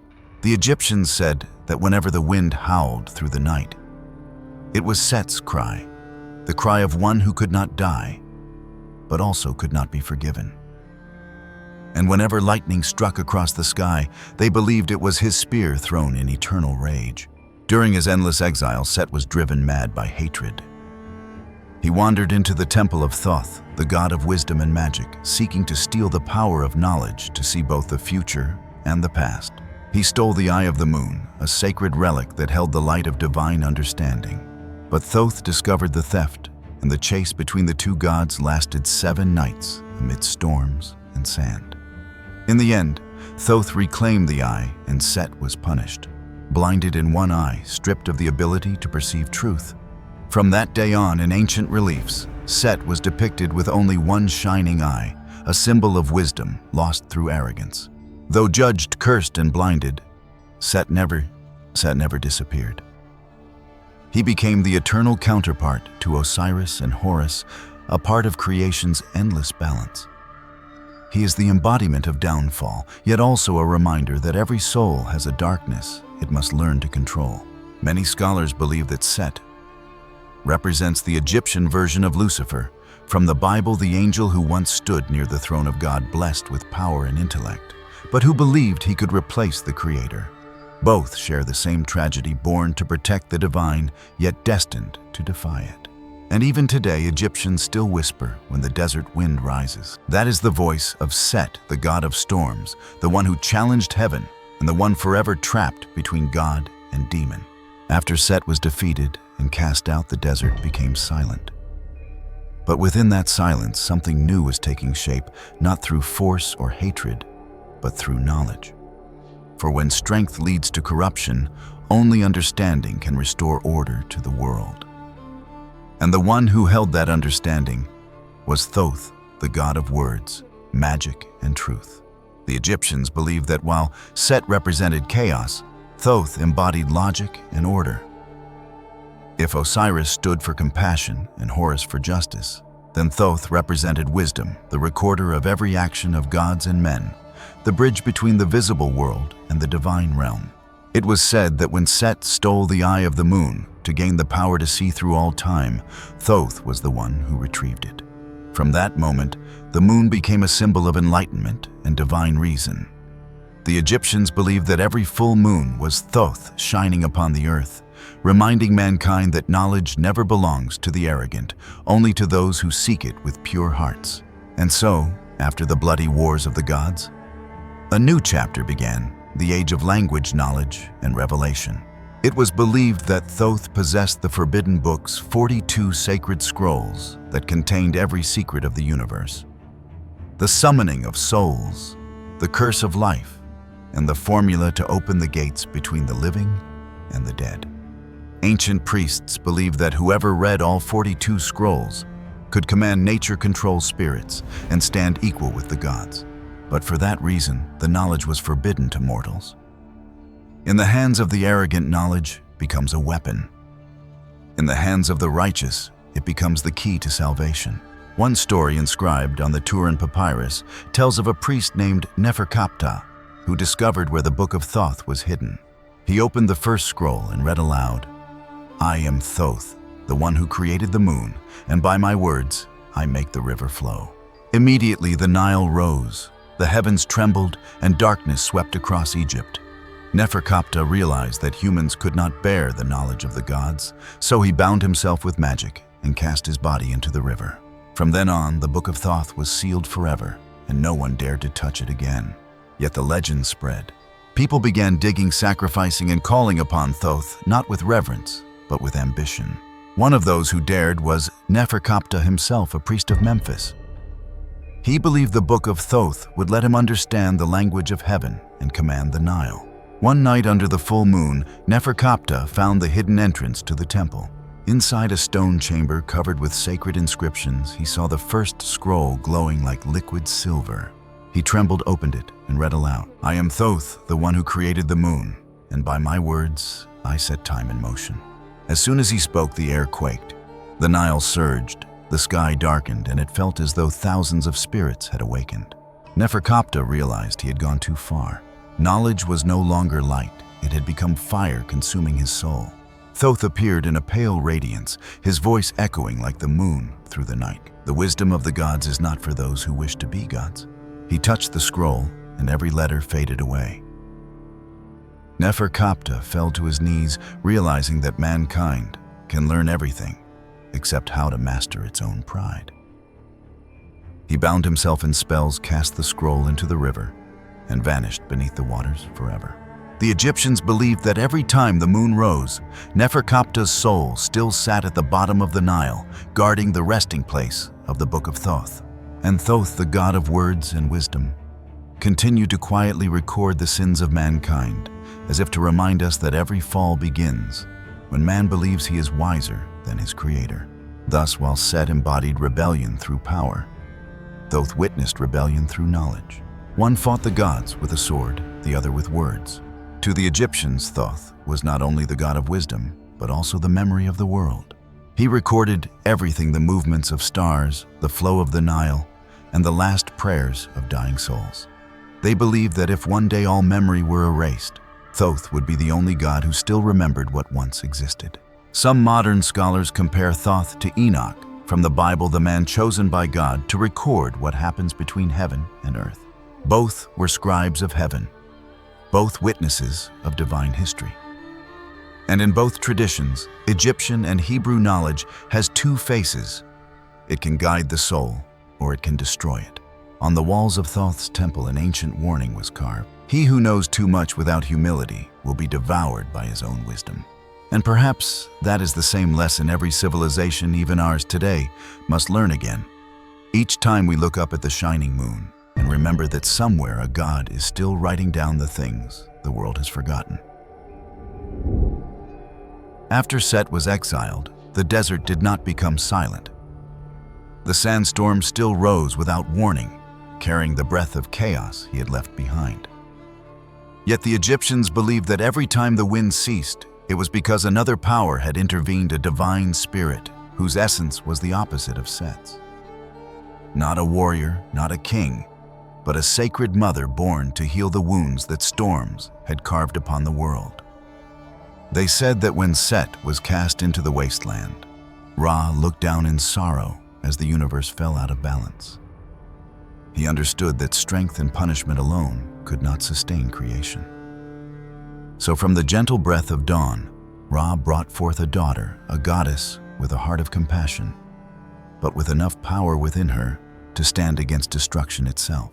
Her name was Bastet, the cat goddess, bringer of warmth, love, and joy, yet a fearless protector of divine order. If Set represented rage and rebellion, then Bastet embodied mercy and protection. One created chaos, the other restored peace, two opposing forces that coexisted so the world would never tilt too far in either direction. And from that moment, the Egyptians began to tell stories of a new goddess, not one to be feared, but to be loved. Bastet, the cat goddess, keeper of harmony between gentleness and power.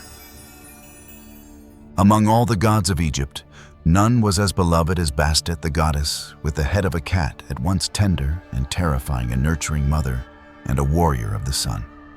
The Egyptians believed that every morning as the sun rose over the Nile, Bastet emerged with the dawn, spreading her arms to protect the world from turmoil. Bastet was the daughter of Ra, the creator. In her earliest form, she was not feline, but leonine, a lioness with blazing eyes and a roar that shook mountains.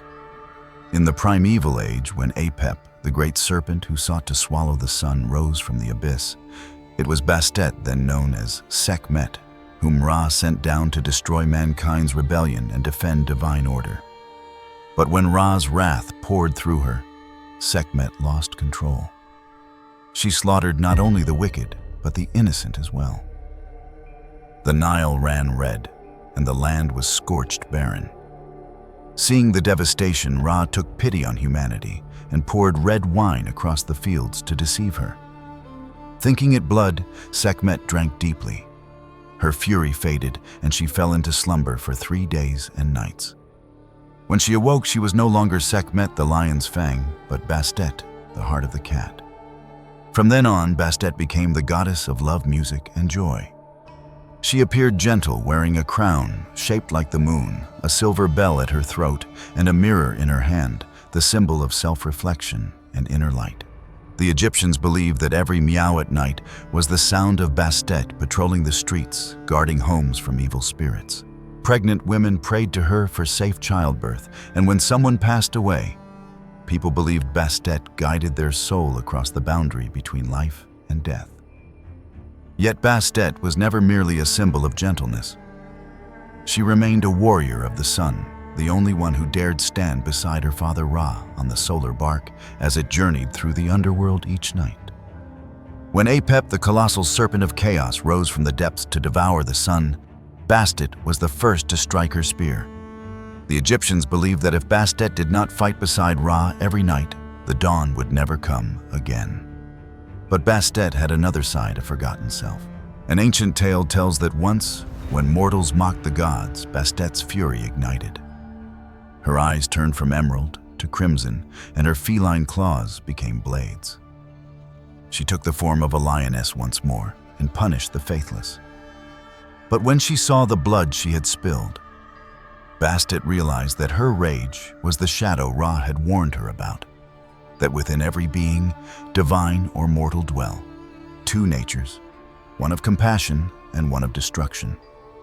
The Egyptians later built a magnificent temple for her at Bubastis, surrounded by clear lakes and flowering gardens. Every year, tens of thousands of worshippers came to celebrate her festival. They danced, played flutes and drums, and sang through the night. The priestesses, dressed in white and crowned with garlands, lifted golden statues of cats high and sang, "O Bastet, mother of life, guardian of joy within our hearts." When the Greeks later visited Egypt, they wrote, "No deity is as beloved as Bastet, for she is joy within, fear the dawn that follows the storm." Some scholars believe that Bastet's story holds a deeper spiritual truth, that even the purest beings can become destroyers when they lose their compassion. She is a twofold angel, gentle when humans honor the divine, fierce when they betray it. And perhaps that is why, even after thousands of years, the Egyptians still revered cats. Creatures said to carry Bastet's soul, graceful, independent, proud, and dangerous when provoked. In their eyes, people saw both the mercy of a goddess and the warning she left behind, that the balance of the world endures only as long as humanity remembers to respect what is sacred. After the time of Bastet, when the people of Egypt had found joy and compassion, the universe was still not truly balanced.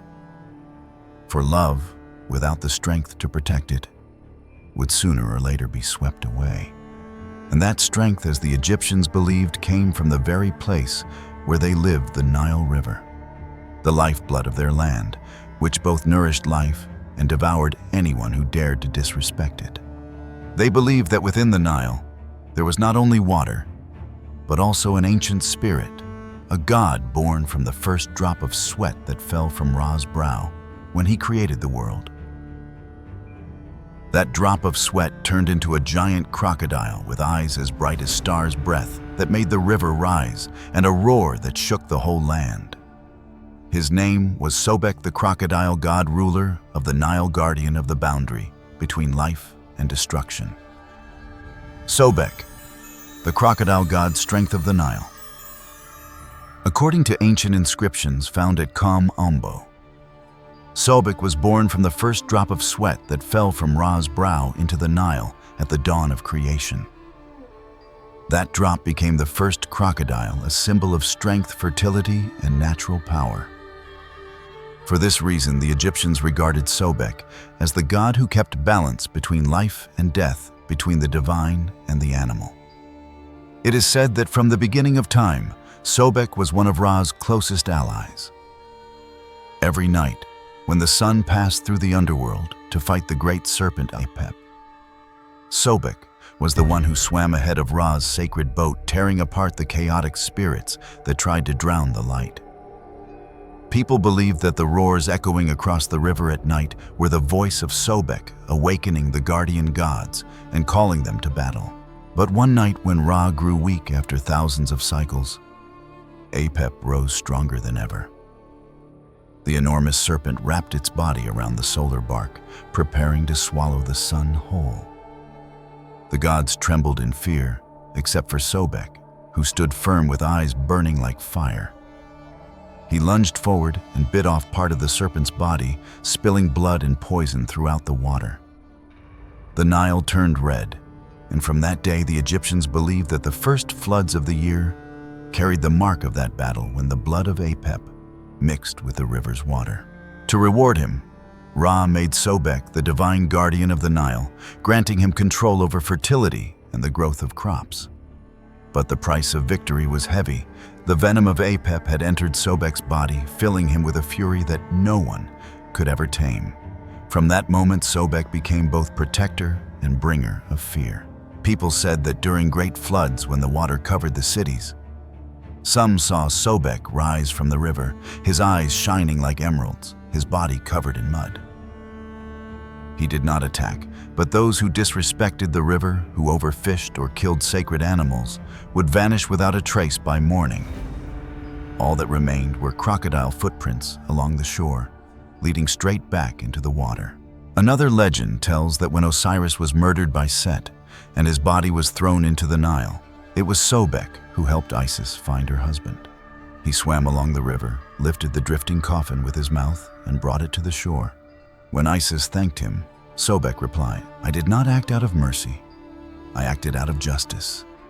For no life is worthy if it does not respect death."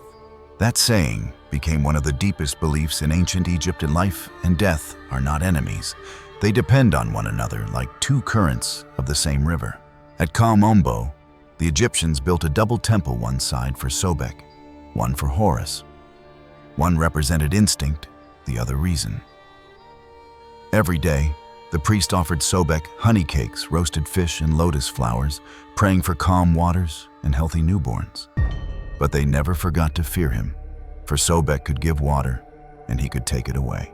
The ancient Egyptians called Sobek the devourer of rebellious souls.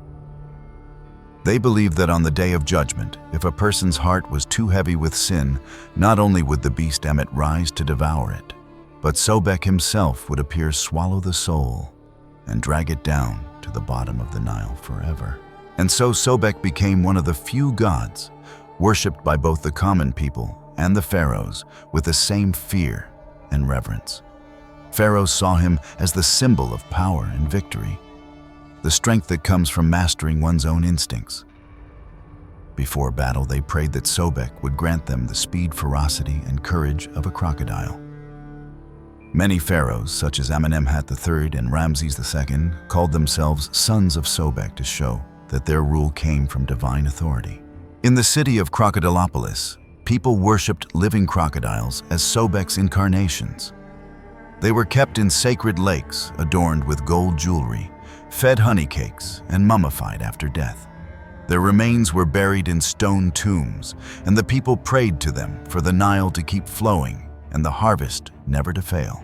Even in the carvings of the temples, Sobek is often shown standing behind the pharaoh's throne, one hand on the king's shoulder, as if to remind him, a ruler is not the one who is strongest, but the one who can master himself. To the Egyptians, Sobek was a living paradox, both holy and wild, protector and predator. He was the line between God and beast, between reason and instinct. Just as the ancient texts describe the Nephilim in the Book of Enoch, half divine, half mortal, Sobek too carried two natures, one from heaven, one from earth. Modern scholars see Sobek as the symbol of the primal force within man, the strength and desire that coexist with reason. The Egyptians understood that to maintain order, Sobek could not be destroyed. He had to be respected, for the world could only endure when instinct and morality remained in balance. And even today, along the banks of the Nile, people still whisper, when the river rises and you see the shadow of a crocodile gliding across the water, do not be afraid. It is not a bad omen. It is Sobek, the god who watches over the world, ensuring that the river of life will never cease to flow.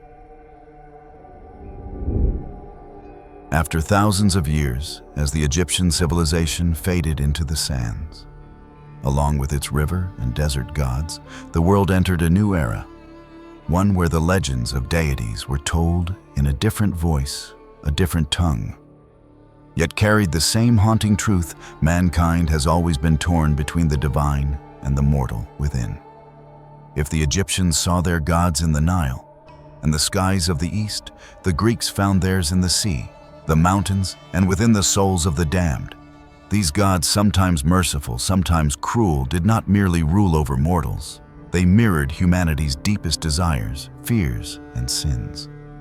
The Greeks told that in the earliest days, when the world was divided into three realms, the heavens, the sea, and the underworld, the gods reigned not only by power, but through mysterious covenants with beings that were half divine, half mortal. And among them were entities that the scriptures would later call spiritual beings, those who no longer belonged to heaven, yet could not return to earth. Their story did not begin atop Mount Olympus, but in the midst of the Aegean Sea, where the sweetest voices ever heard lured human souls into losing themselves. The Greeks called them the Sirens, the half-woman, half-bird goddesses, beings both divine and demonic, whose songs could captivate even the purest of hearts. And so our journey from the fallen angels of the Book of Enoch through the divine beings of ancient Egypt now crosses into another civilization.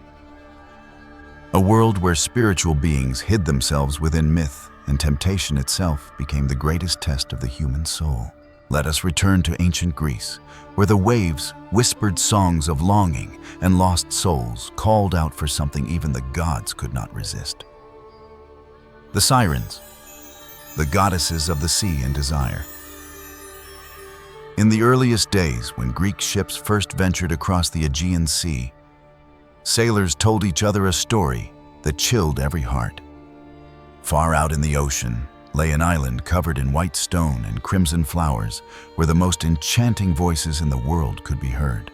They were not the voices of mortals, but of the Sirens beings, half woman, half bird, with the faces of beautiful maidens and the wings and claws of wild creatures.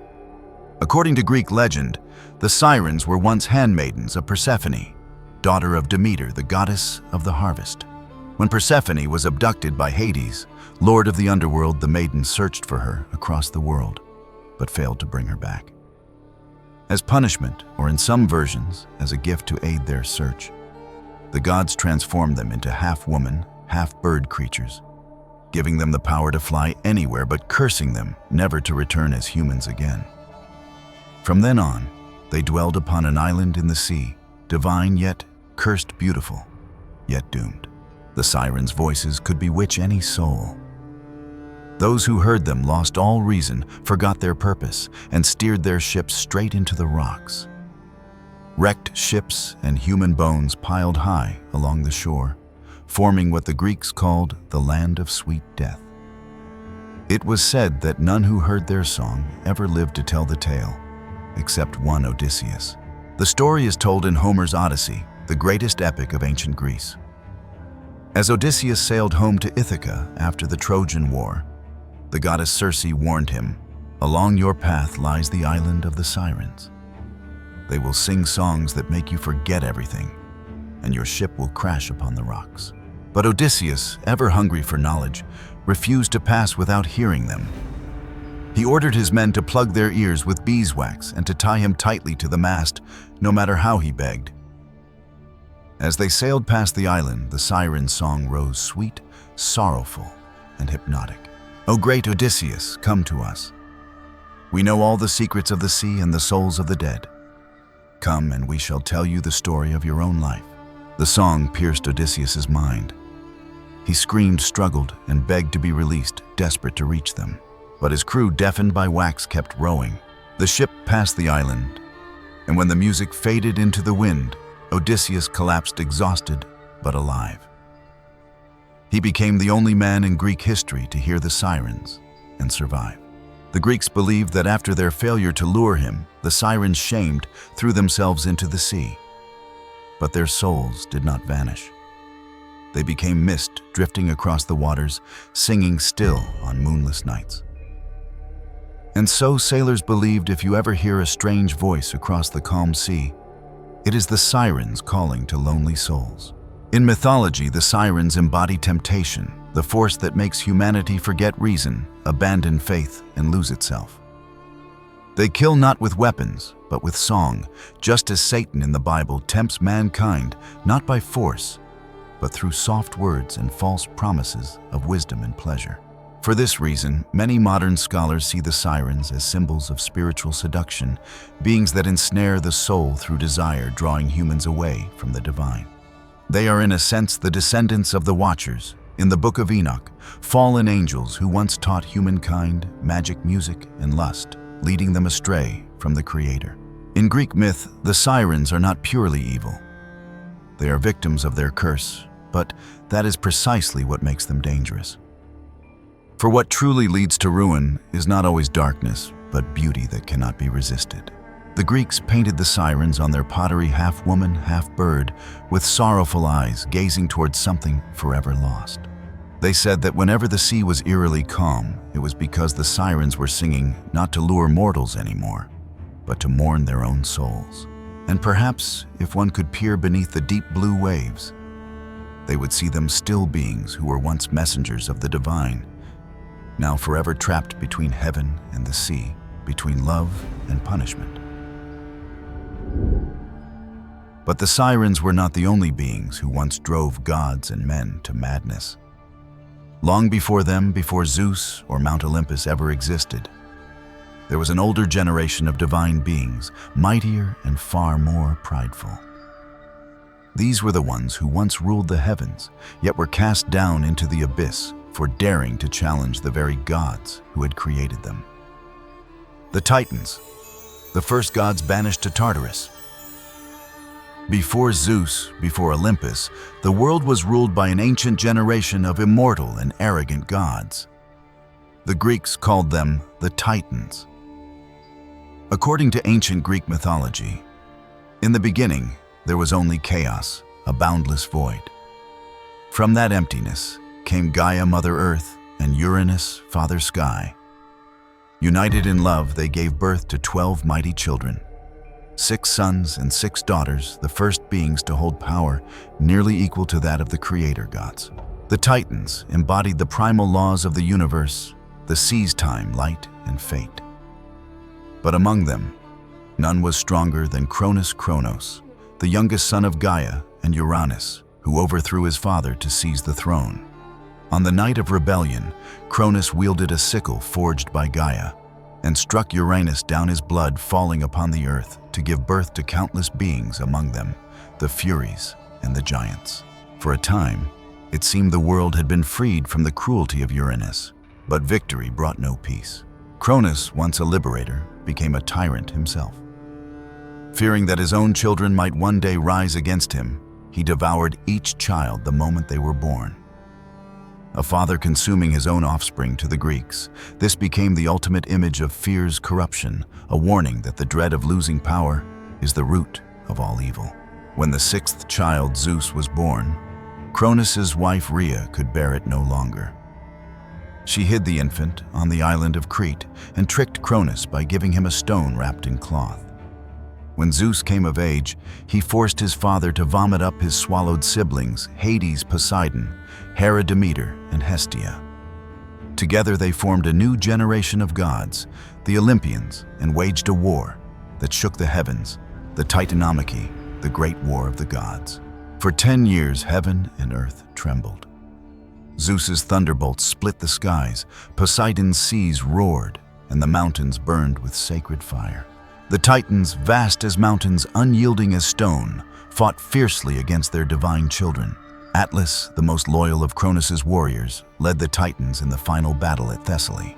But the power of Zeus, strengthened by the Cyclopes and the 100-handed giants, Hecate and Ceres, finally broke the old order.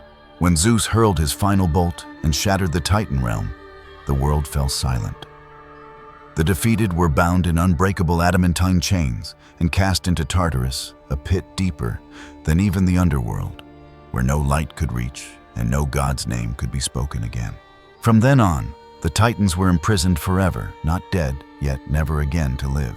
The Greeks believed that each earthquake was the sound of the Titans writhing in Tartarus.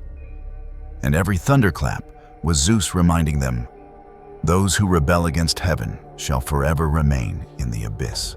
Viewed through the lens of Scripture, this story bears an uncanny resemblance to the tale of the Watchers in the Book of Enoch. Both speak of celestial beings, created to uphold divine order, who fell through pride, rebelled against the Creator, and were cast into the depths. In the Bible, that prison is called the abyss. In Greece, it was Tartarus. As the poet Hesiod wrote in Theogony, the elder gods were bound beneath the earth, where no light dares to reach. And even time itself forgets they ever were. Modern scholars suggest that the Titans may represent ancient memories of a forgotten race, beings of immense power, half divine, who once ruled the earth before being struck down for defying the heavens. Like the Watchers of Enoch, they stand as a timeless warning: any power severed from faith leads inevitably to ruin. And so across every ancient civilization, there were always Titans, divine beings once worshipped, later cast into darkness when their pride rose higher than the will of God. After the Titans were cast into Tartarus, one might think mankind would learn humility before the power of heaven. But generations later, that same spark of pride still burned quiet but alive. And one day, it was not a god, but a mortal born of divine blood who dared to touch the forbidden. His name was Phaethon, the boy who tried to drive the chariot of the sun and set the heavens ablaze. The legend of Phaethon and the chariot of the sun. What will pride and curiosity lead to? Since ancient times, humanity has always carried the same desire to reach the heavens. They look up to the sun and wonder if one day we could control that light. Would we become divine or be destroyed by it? Among those who dared to find the answer was a young man who did what no one else had ever done. He rode the very chariot of the sun itself. His name was Phaethon, the son of Phoebus, the god who brings light to the world each day. Yet it was his pride and curiosity that brought disaster upon both mortals and the gods of Olympus. Though he carried divine blood and a noble destiny, Phaethon could not escape a tragic end. The story begins when Phaethon was still a boy. His mother Clymene often reminded him that he was the son of Phoebus, the sun god. However, his friends did not believe that. They mocked him for being naive enough to believe his mother's tales, which made Phaethon feel humiliated and angry. So one day he demanded that his mother prove her words were true. Angered by their mockery and wanting to please her son, Clymene swore before the gods that if she had lied, her eyes would never again see the light of day. Then she told him that if he wished for proof, he must travel to the palace of the sun in the east, where Phoebus resided. Overjoyed by his mother's promise, Phaethon began his journey. He crossed Ethiopia, India, and barren deserts until he reached the far east, where the sun god ruled. The palace of the sun shone with golden pillars that gleamed with fire, ivory domes of purest white, and 2 silver doors engraved with images of the universe, the earth at its center, surrounded by the stars. Below, humans went about their lives among demigods and spirits. Across the sea, Poseidon watched his people swim joyfully, while high above Mount Olympus, the home of the gods stood majestic and resplendent. When Phaethon climbed to the highest chamber of the palace, he immediately saw his father, the radiant Phoebus. Beside the god sat the spirits of day, month, year, and century. Spring wore a crown of flowers. Summer reclined half naked in the heat. Autumn's face was stained with grapes, and winter's hair was white and cold. Unable to come close because of the blinding light, Phaethon stopped and bowed deeply, saying, "O light of the world, great Phoebus, father, if I may call you so, if my mother Clymene has spoken the truth, then please give me proof that I'm your son, so I may silence the doubts within my heart." Hearing these words, Phoebus removed his blazing crown so his son could approach. He placed a hand upon Phaethon's head and said, Indeed, you are my son, and Clymene has not lied. Ask me for anything, and I will grant it to you. Let the sacred river Styx of the gods bear witness to my vow." At that moment, sitting beside his father, Phaethon conceived a reckless idea. He wanted to drive the chariot of the sun himself. Regretting his vow, the sun god shook his head again and again, saying, "My son, your words are reckless. I wish I could take back my promise. But I must tell you the truth. There is only one thing I would ever deny you, and that is for your own good. Phaethon, you have wished for something too great, something far beyond your strength. Your fate is that of a mortal. Yet you have asked for something that even the gods themselves would not dare to share. Though the gods may grant favors to one another, none but I have the power to command the chariot of the sun. Even the mighty lord of Olympus, Jupiter himself, whose thunder shakes the heavens, cannot guide it. If you could see my heart, the heart of a father, you would understand. Look upon the world and ask for anything else in the heavens, in the sea, or upon the earth, and I will not refuse you. But to drive the chariot of the sun is no gift, it is a punishment. Phaethon, is that truly what you desire? Why do you make this so hard for me? Do not doubt my love for you, for I have sworn before the sacred river Styx. But I beg you, be wise." Despite his father's desperate pleas, Phaethon's heart burned with stubborn desire. And because Phoebus was bound by his oath, he could not refuse. The radiant golden chariot was brought forth, drawn by fierce and mighty horses of flame. As Phaethon marveled at its splendor, the goddess of dawn lifted the veil of night and sunlight began to spread across the world. One by one, the stars faded from the brightening sky, anointing his son with divine oil to protect him from the searing heat. Phoebus spoke his final words of warning. "If you can still hear your father's counsel, my boy, hold the reins tightly. The horses know their path, do not loosen your grip. Keep to the middle way between heaven and earth. Do not fly too high and do not descend too low. I entrust you now to the Lady of Fortune and pray she will guide you." And so Phaethon proudly took the reins of the sun chariot from his father's hands and drove it out of the shining palace. The horses immediately sensed the difference. The chariot was lighter, far lighter than it ever had been beneath the true sun god. Freed from their usual burden, they grew wild and restless, surging forward with uncontrollable speed. The chariot of the sun raced faster than ever before. Panic filled Phaethon's heart. He could not control them. His face turned pale. His arms trembled. He pulled at the reins in vain and wished too late that he had never been so rash. Now he longed only to be an ordinary man, not the son of a god. The chariot veered off its path completely. The horses ran wherever they pleased. For the first time, the great bear felt the burning heat and fled from the sky. The Scorpion constellation rose up in fury, its tail lashing at the intruder. The moon goddess gasped as her brother's chariot blazed past her realm, and even the clouds dissolved under the fire's intensity. As the chariot plunged lower, the earth caught fire. Forests burned, rivers vanished, and cities crumbled beneath unbearable heat. Mountains once crowned with snow, Athos, Taurus, Tmolus, Oete, and Ida stood barren and dry. Even mighty Olympus, the home of the gods, was scorched and trembling. Then, Jupiter, father of the gods, ascended to the highest point of the heavens, the forge of thunder and storm. He called upon all the gods and upon Phoebus himself, who had placed the reins of the sun in mortal hands.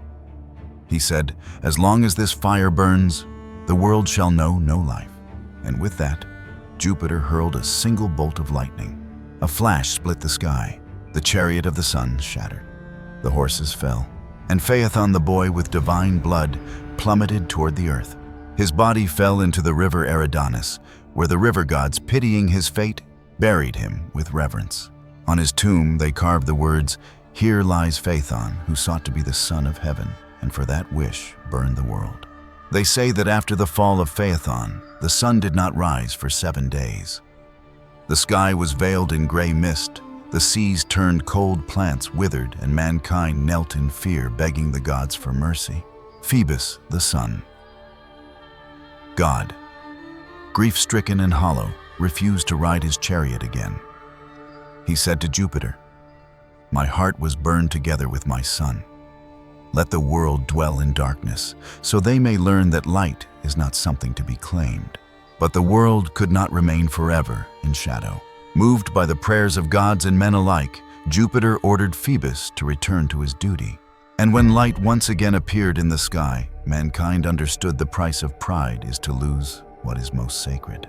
For centuries afterward, the Greeks told and retold this story. They said that falling stars were the remnants of Phaethon's fire in the heavens, and the winding rivers of the earth were the scars that Mother Gaia bore for thousands of years. And though Phaethon was gone, his name remained etched among the constellations, a star that blazed brightly only to fade too soon.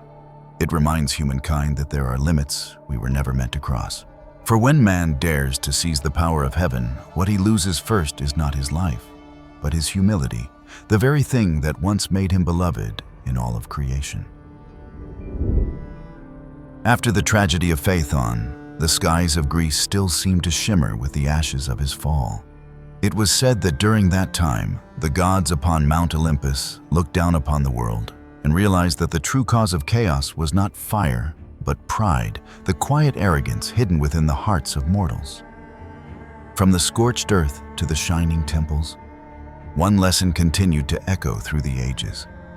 Whenever humans try to rise to the height of gods, both light and beauty can become a curse.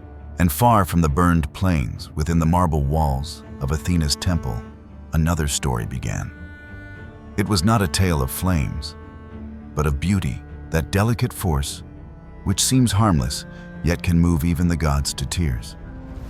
Her name was Medusa, the only mortal ever loved by the goddess of wisdom, and the woman whose beauty would become one of the greatest tragedies in Greek mythology. Medusa, the curse of beauty and the tragedy of pride. Upon the slopes of Mount Helicon, the wind drifted through the marble pillars carrying the scent of cedar and spring grass. In the distance, sunlight shimmered upon the temple of Athena, the sacred sanctuary of wisdom and purity. There, among the white marble halls of the goddess, every whisper of prayer echoed like the breath of heaven itself. And among the priestesses who served in that holy place was one whose beauty seemed almost divine. Her name was Medusa, the only mortal among the Gorgon sisters chosen by Athena herself to serve within the temple. She was admired not merely for her face, but for her grace, her intelligence, and her devotion. Her golden hair gleamed like threads of sunlight, and her voice carried the calm of a soft breeze after the rain. When Medusa prayed, it was said the air grew still, as if even the gods paused to listen. But in the world of gods and mortals, beauty is never a blessing alone. It is a trial, a flame that can light the way or burn the soul. In time, word of Medusa's beauty spread far beyond the temple walls. Pilgrims came not to worship Athena, but to look upon Medusa, to gaze upon the living symbol of divine perfection. They sang songs to her, carved her likeness into stone, and whispered that she was fairer even than the goddess she served. It was admiration born of ignorance, yet in the eyes of the gods, such worship was forbidden. Athena, the goddess of wisdom, did not envy her servant. But she saw what Medusa could not, that human pride grows quietly like a shadow beneath the sun. One morning, as the dawn light fell upon the marble steps, Athena appeared in the temple. The goddess's presence filled the hall with radiance, her armor gleaming faintly, her eyes calm but piercing. Medusa knelt before her, unaware that the greatest test of her life was about to begin. Athena's voice was gentle, yet carried the weight of eternity. "Medusa, I have heard mortals speak of your beauty that none on earth compare to you. Tell me, child, what do you think of such words? Who gave you the face that they praise so highly?" Medusa lowered her eyes, her heart fluttering like a trapped bird. She wished to be humble, yet something within her stirred a spark of pride too subtle to notice. She replied softly, "If I am beautiful, it must be by your grace, O goddess. But truly, when I look upon my reflection, I see no equal beneath the heavens. For a moment, silence filled the temple. Then Athena's gaze deepened, sorrow mingling with divine authority. She spoke again, her tone still calm, but her words sharp as a blade. Medusa, beauty is a gift, yet you have turned it into pride. From this day forth your reflection shall no longer delight the world, but terrify it. The air trembled. A storm of light surrounded the goddess, and the marble beneath Medusa's knees cracked like dry earth. Her golden hair writhed, turning into living serpents that hissed with pain and fury. Her eyes, once soft as the Aegean, now gleamed with the power of judgment. Whoever met them would turn to stone. When the light faded, Athena turned away, her face solemn. There was no hatred in her eyes, only grief, as if she mourned what must be done. Medusa fled from the temple and wandered to the farthest edge of the world, to a desolate cave by the western sea. There she lived in solitude, hearing only the rustle of her serpentine hair and the waves crashing upon the rocks. She dared not gaze upon her own reflection, for even the water recoiled from her image. Years passed, and her name became a curse whispered by sailors and kings. They called her the monster, the cursed one, the snake-haired terror. But none knew that Medusa had never harmed a soul, that those who turned to stone did so not by her will, but by their own fear of what they saw. Yet her story did not end in darkness. When the hero Perseus, son of Zeus, was sent to claim her head, Athena herself guided his hand. And when the sword struck and Medusa fell from her blood, sprang Pegasus, the winged horse of light, and Chrysaor, the golden warrior, proof that even from punishment, life could still be born. Athena took Medusa's head not as a trophy, but as a symbol. She placed it upon her shield, the aegis, so that no injustice might stand before the power of divine truth. The image of Medusa, once cursed, now became the emblem of protection and justice. It is said that on quiet nights, when the moon reflects upon the Aegean Sea, Athena still gazes down upon the waters where Medusa once lived. Her eyes are no longer stern, but filled with quiet sorrow, as if she remembers the girl who once served her faithfully. Because in the end, Medusa was never a monster. She was a mortal who carried the weight of divine beauty and paid the price for mistaking a gift for glory. But the story of Medusa did not end there. From the moment her head was severed, a miracle was born out of tragedy. A winged horse leapt forth from her blood, its feathers shining like silver, its cry echoing across the heavens. It was Pegasus, the child of both divine punishment and divine mercy, a symbol of rebirth, born between the realms of gods and men. From that moment, the ancient Greeks began to speak of beings who carried two natures within them. Creatures both sacred and earthly, both beautiful and terrifying. They were not mere monsters, but reflections of a deeper truth, that when the line between heaven and earth is broken, the world gives birth to forms that should never have existed. Pegasus, Minotaur, Centaur, the mysterious half-human, half-beast creatures. After Perseus beheaded Medusa, something miraculous happened. From the blood that touched the earth, a flash of light erupted, and from it rose a pure white creature with vast wings that shimmered in the sun. That was Pegasus, the first winged horse ever to exist, a being born between sin and miracle. The Greeks said that wherever Pegasus struck the ground with his wings, flowers would bloom and sacred springs would burst forth. One of these was the spring Hippocrene, where poets would drink to find divine inspiration. From that day on, Pegasus became the symbol of art and freedom of the spirit born from pain, yet destined to bring beauty into the world. But Pegasus was never meant to belong to humankind. After helping Bellerophon defeat the monster chimera, Pegasus soared straight into the heavens and became a constellation. For beings born between heaven and earth could never remain in one realm forever. They came only to remind mankind that beauty always has a price, and pride can turn miracles into tragedy. Yet not all hybrids were pure or gentle. Among them was one of the most terrifying creatures of all Greek mythology, the Minotaur, the half-man, half-bull monster, imprisoned deep within the labyrinth beneath the palace of Crete. Legend says that King Minos of Crete once prayed to Poseidon, asking for a divine sign to prove his right to rule. The sea god sent him a magnificent white bull, its hide shining like waves, its eyes deep as the Aegean. Minos was to sacrifice the bull in gratitude, but when he saw the creature's perfection, greed overtook him. He kept the bull for himself and offered another in its place. Poseidon's wrath was swift but measured. Rather than destroy Minos, he cast a punishment that was both just and terrible. The king himself would be spared, but his house would bear the mark of divine retribution. Poseidon sent upon Queen Pasiphae a sacred madness, a divine torment that stole her peace and filled her mind with visions born of the sea's curse. It was not love nor lust, but a spiritual disorder, a symbol of how deceit and arrogance disturbed the order of heaven and earth.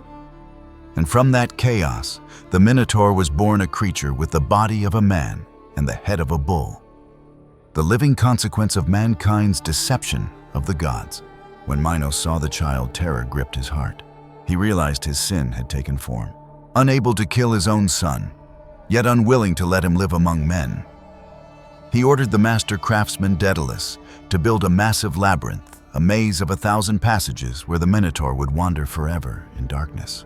Each year, as penance, Athens sent 7 young men and 7 maidens into the labyrinth as sacrifices and offering for mankind's betrayal. In the endless dark, the Minotaur roamed alone, not knowing whether he was a monster or merely a soul abandoned by the world. Until one day, Theseus, Prince of Athens, chose to end the curse. With the red thread given to him by Princess Ariadne, he entered the labyrinth, faced the Minotaur, and slew him after a brutal battle. But when the beast fell, Theseus felt no triumph, only sorrow. In the Minotaur's open eyes, he saw no hatred, only the grief of a being who never chose to exist. The Greeks retold this tale for centuries as a warning that pride and deceit against the divine would strip mankind of everything they hold dear. When the labyrinth fell silent, the world shifted once more. The age of monsters born from arrogance had not ended, for in the mountains and forests of Thessaly, another race arose, wild, free, and torn between two natures. They were the centaurs, beings with the body of a horse and the upper form of a man. No one knew exactly how they came to be. Some said they were the children of wind and cloud, born in the chaos between heaven and earth. Others believed they were descendants of Ixion, a mortal once forgiven by Zeus for his crimes, but who betrayed that mercy. To test the purity of his heart, Zeus sent him an illusion, a cloud shaped like the goddess Hera. Ixion failed the test, and from that act, the centaurs were born not from sin of the flesh, but as a symbol of the inner conflict between wisdom and desire. Thus, the centaurs embodied two natures, half man and half beast, half intellect and half instinct.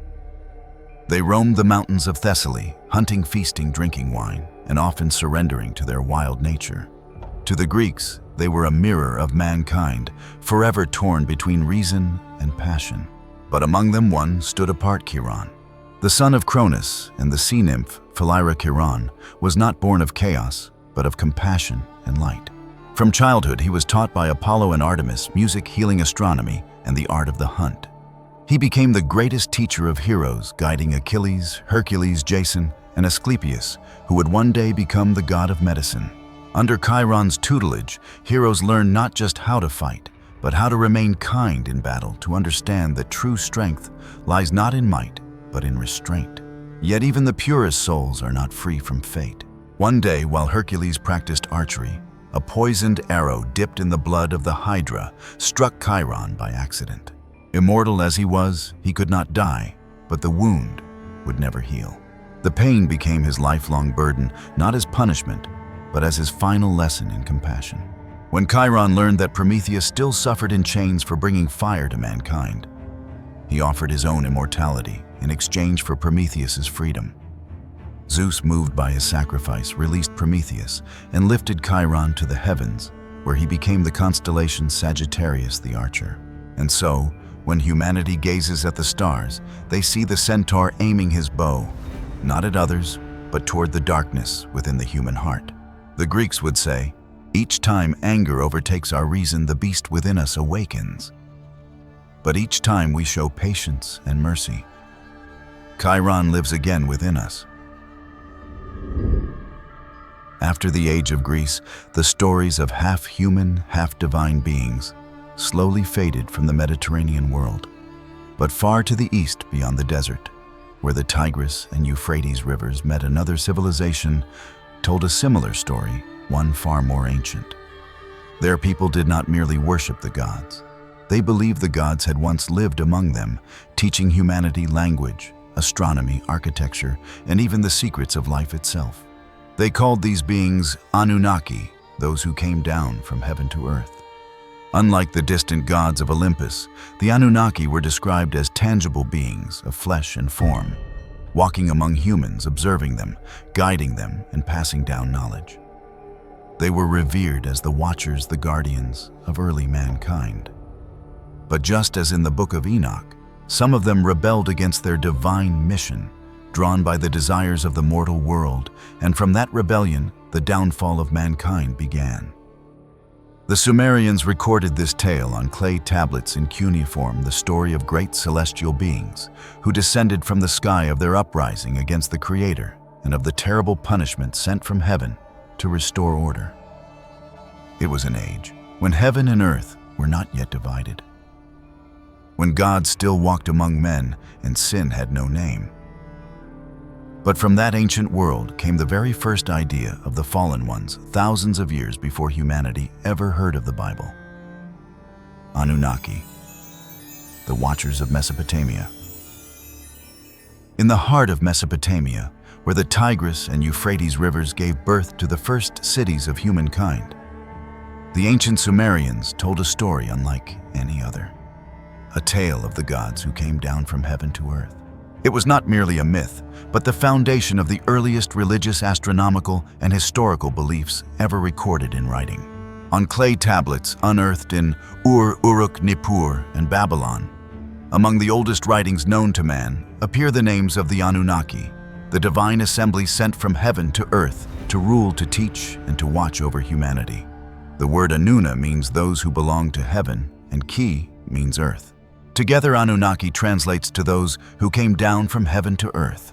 According to the Enuma Elish, the Babylonian epic of creation, the Anunnaki were the offspring of the sky father Anu and the earth mother Ki.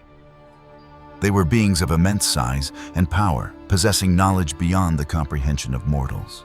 Their story began when the heavens were not yet separated from the oceans. Looking down into the depths of chaos, Anu spoke, "We must create the Watchers." And from his command, radiant giants descended upon the earth, their armor gleaming like starlight, the symbols of constellations shining upon their foreheads. Each step they took shook the ground, and humanity, as small as dust before them, bowed in fear and reverence, calling them Anunnaki, those who came down from heaven. They were not mere gods. They were the engineers of the world. They divided the rivers, built the first cities, taught men to sow seeds, forge bronze, write words, and read the stars to measure time. But with knowledge came the seed of pride. Some among them, called the Agigi, grew weary of serving both heaven and man. Under the crimson night sky of Eridu, they gathered and said to one another, "We are the bearers of heaven's fire. Why must we bow to the earth?" And so the first rebellion of the divine began. Enlil, the god of wind and command, was enraged. Mountains quaked, thunder split the Mesopotamian sky, while the other gods trembled. Enki, the god of water and wisdom, spoke, "Do not destroy them. Let us create another race to serve in their place." Then Enki took river clay and mixed it with the blood of a fallen god, shaping from it a new being, Lulu, the one molded by hand. Small, fragile, yet obedient humankind was born. To the Anunnaki, these creatures were tools, pitiful yet convenient. But soon tragedy struck. Some of the Anunnaki, mesmerized by human beauty, broke heaven's law. They taught men how to forge metals, record enchantments, and name the stars, knowledge forbidden by the divine. They took mortal women as their wives, and from those unions came a hybrid race, giants of great strength and pride, the beings later known in the Bible as the Nephilim. When Enlil saw the corruption upon the earth, he cried out, "They have brought heaven down to earth. Let heaven's waters rise and wash it all away." And thus came the great flood, drowning all of Mesopotamia in water and clay. Only one man, Atrahasis, warned by Enki, built a great vessel and preserved life upon the earth. After the flood, the rebellious Anunnaki were bound in chains of shining metal and cast into Kur, the underworld of eternal shadow, a place without light or voice, much like Tartarus in Greek myth. The Sumerians believed that every earthquake was the echo of their agony, and every sandstorm was the breath of those exiled gods. Modern scholars were astonished to discover that this story, inscribed over 5,000 years ago, predated the tale of Enoch. In the Book of Enoch, the Watchers also fell from heaven, also taught forbidden knowledge, also fathered half-divine offspring, and were likewise chained beneath the abyss. The structure, the punishment, the lesson all the same, only the names had changed. Later, the Babylonians believed the Anunnaki were not dead, merely banished to the sky. Every bright star, they said, was a fallen god still watching mankind, no longer to protect, but to witness whether humans would repeat the same sin. And so, on full moon nights when the Euphrates swelled under silver light, the people of Mesopotamia would whisper to one another about the gods who had forgotten who they were. They said, "Knowledge is the flame only heaven can hold. Those who grasp it with mortal hands will burn their very souls." And though the great flood had passed, the world still carried the echoes of that rebellion. For among the Anunnaki, two opposing powers remain not divided by war, but by their very natures. One embodied compassion and wisdom, the other authority and divine order. These were Enki and Enlil, brothers by birth, yet destined to stand on opposite sides of heaven's will. The Sumerians said that when the other gods turned away, Enki quietly aided humankind, while Enlil, in his fury, sought to erase them from the face of the earth. One taught knowledge and mercy, the other upheld justice and judgment. Like an ancient reflection of the stories that would later appear in the Bible, Enki and Enlil became the archetypes of Lucifer and Michael. Two divine beings once equal in power, forever divided by purpose. And thus begins the next tale, when the sky over Mesopotamia was split once more between the light of wisdom and the fire of dominion.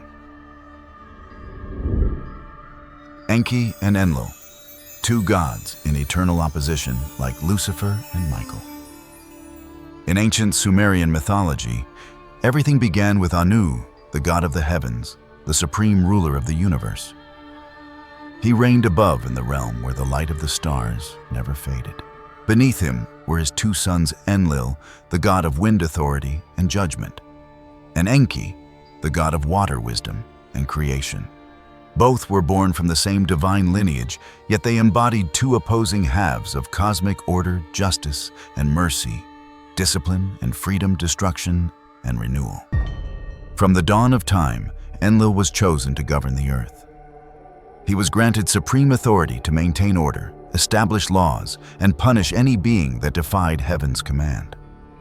He was the embodiment of absolute righteousness, strict, unwavering, and merciless. Under Enlil's rule, humanity existed to serve, to labor, to sustain the order of the world as decreed by the gods. To Enlil, order was sacred, more sacred even than life itself. But Enki, his younger brother, saw humanity differently.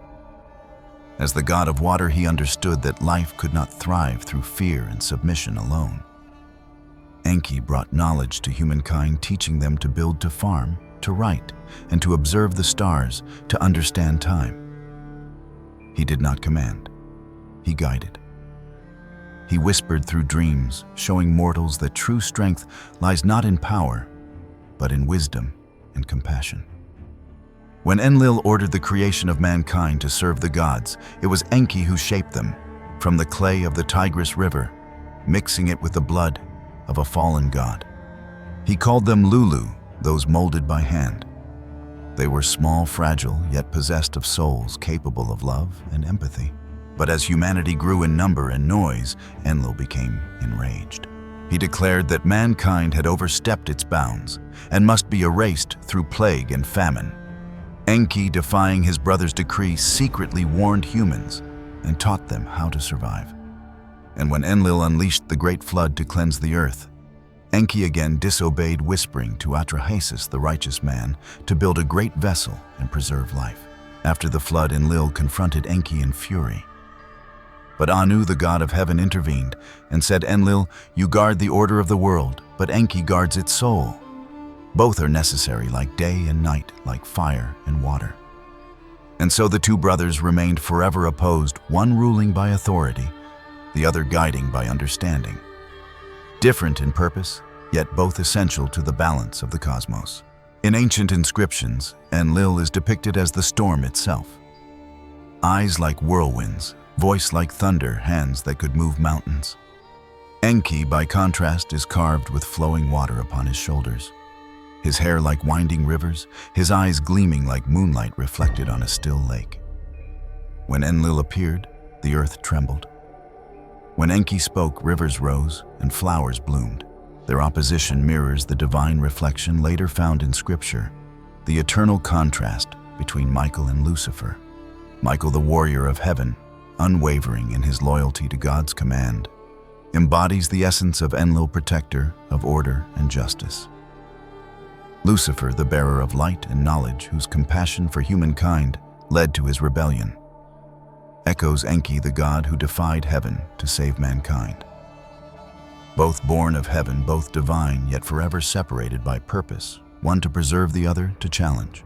The Babylonians later believed that because of the conflict between Enki and Enlil, the world would forever hold two opposing forces, justice and mercy, law and freedom. Whenever floods swept across Mesopotamia, it was said to be the wrath of Enlil. And when the waters receded, leaving fertile soil for crops to grow, it was seen as the blessing of Enki. From these ancient myths, the Sumerians came to understand a timeless truth. Order cannot survive without compassion, and compassion without discipline becomes chaos. Thus, when night fell upon Mesopotamia, the old scribes, priests, and teachers would gaze at the stars and recite the words inscribed on clay tablets. Between fire and water, between justice and mercy, the world is held in balance by the hands of Enki and Enlil. But the conflict between Enki and Enlil was more than a clash between justice and mercy. It was a warning about what happens when humankind forgets who they are. As time passed, the people created to keep balance between heaven and earth grew arrogant. They forgot the gods who had made them, became greedy, violent, and ungrateful, claiming the right to rule over life and death as if they were divine. Morality collapsed, reverence faded, and the world fell into chaos. Then Enlil, the god of divine order, looked down upon the earth and saw that humanity had turned the garden of creation into a dwelling of corruption. He declared mankind has allowed darkness to consume its soul.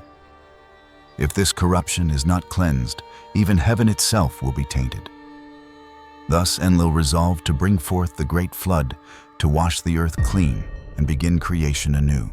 Yet amidst the wrath of heaven, Enki, the god of compassion and life, could not stand idle. He knew that if all perished, the memory of goodness would vanish as well. So, in the dream of a righteous man named Utnapishtim, Enki whispered, "Build a vessel of cedar wood. Do not ask why. Take with you the seeds of life and every pure soul you can find, for the storm is coming." And when the skies opened and the winds joined the waters in a deluge, unlike any before, the entire land of Mesopotamia was swallowed by the sea, except for that single vessel floating upon the endless flood. It was the moment humanity was reborn, not merely through survival, but through a painful awakening of faith and morality. The Great Flood of Gilgamesh, the ancient purge of the world. The story begins in the ancient city of Shuruppak, when the stars still glowed brighter than the fires of men and the gods walked among mortals. The rivers Tigris and Euphrates flowed in peace, and the people built cities of clay and song. Yet beneath the harmony, something darker began to grow. The hearts of men turned cold. They took what was not theirs enslaved, the weak mocked the gods and filled the land with blood. The sacred temples became places of vanity. Prayers turned into bargains, and justice, once the voice of the gods, became the echo of greed. From the heavens, Enlil, lord of the wind and judgment, looked down and saw the world devoured by its own corruption. The once pure earth had become a mirror of arrogance. In a voice that shook the firmament, he declared, "The creation that defies its creator must return to dust. Let the waters of the sky consume the wicked, and let the world be born again." The council of gods trembled. Anu, god of the heavens, agreed. Ninhursag, the mother of life, wept but stayed silent. Yet Enki, the god of wisdom and the deep waters, could not bear the thought of annihilation. He whispered into the currents of the abyss, hoping someone worthy might hear. That night, as the wind howled over the rooftops of Shurupak, a man named Utnapishtim awoke from a strange dream. He heard a voice, clear and solemn, rising from the depths of the sea. "Utnapishtim, son of men, listen to my words. Tear down your house and build a vessel. Abandon your possessions, save your life. Bring aboard the seed of every living thing. Soon the flood of heaven will come." And though Utnapishtim trembled, he obeyed. He gathered his family craftsmen and every creature that walked, crawled, or flew. With wood of cedar and pitch of the mountains, they built a great ark, 7 decks high, sealed against the wrath of the gods. Then the sky turned black. The horizon vanished beneath a curtain of clouds as Enlil raised his arm. Lightning struck the earth. Winds screamed like 1,000 serpents. The gates of heaven opened, and the fountains of the deep broke loose. For 7 days and 7 nights, the storm raged without mercy. The seas swallowed mountains, temples crumbled into dust, and even the gods, watching from their thrones, grew fearful at the violence they had unleashed. The goddess Ishtar cried out, "Alas, the old world is gone. How could I command this ruin upon my children?" But it was too late. Humanity was no more. The world returned to silence, only waves and thunder and the endless mourning of the wind. On the 7th dawn, the storm ceased. Utnapishtim opened a small window on his ark. The air was heavy. The earth drowned beneath a vast ocean. He wept, for even salvation had its sorrow. Days passed. He released a dove. It circled the waters and returned, finding no place to rest. He sent a swallow. It too came back, wings heavy with rain. Finally, he released a raven. The bird flew far and never returned. Then Utnapishtim knew the waters were retreating. His ark came to rest upon Mount Nisir, where the peaks rose like islands above the sea. There he built an altar of stone and offered sacrifice to the gods. The smoke rose into heaven, and even Enlil, whose anger once scorched the world, was moved. "This man," he said, "has endured what none should endure. Let him and his wife be spared, and let them dwell at the edge of the world, eternal as the memory of what once was." And so it was that Utnapishtim became the first immortal of mankind, the witness of both the world's end and its rebirth. From that flood, humanity began anew, but with a scar deep within its soul. The gods had shown mercy, yet also their warning. When men rise above the heavens in arrogance, the waters of judgment will return. The Sumerians called it the cleansing of the earth. The Hebrews later called it the flood of Noah. Different tongues, different names. But one truth, every age forgets its humility, and every age must be reminded. The Apkallu, the half-human, half-fish beings banished after the Great Flood. After the Great Flood, when the waters finally receded, and Utnapishtim's ark rested upon Mount Nisir, the world fell into a terrifying silence. The sky was smeared with ashen gray, the land soaked and desolate. Trees lay, dead birds had vanished, and mankind, the few survivors, trembled under the weight of fear and hunger. They no longer knew how to plant seeds, how to forge bronze, how to write or build. All knowledge had been washed away with the flood waters. Then one morning, while mist still hovered over the Euphrates, the fishermen of Eridu saw something rise from the sea. It was not a fish. It was not a man. It was a creature with the lower body of a fish and the upper body of a man, scales glimmering like silver and eyes as clear as pearls. When it stepped onto the shore, the waters parted as if in awe, and its deep, resonant voice made everyone who heard it fall to their knees. The Sumerians called this being Oannes, the teacher who came from the deep. He said he was sent by Enki, the god of water, wisdom, and life, to restore to humanity the knowledge they had lost. By day, Oan walked among men, teaching them writing, agriculture, architecture, and justice. By night, he returned to the sea, disappearing into the waves, as though the water itself were his true home. Those who listened to his voice said that when Oan spoke of the gods, the earth seemed to tremble. And when he spoke of compassion, even the wind over the river grew still. But Oannes was not alone. After him came 6 more Apkallu, one in each generation. Each brought a different gift from the ocean. One taught astronomy, one art, one the reading of omens, another medicine and the wisdom of the seasons. Through them, the ancient cities of Eridu, Uruk, and Nippur were rebuilt from the mud, and the civilization of Mesopotamia was reborn. The people worshipped them as the 7 sages of the waters, teachers who linked heaven, earth, and the sea. Yet with reverence came fear.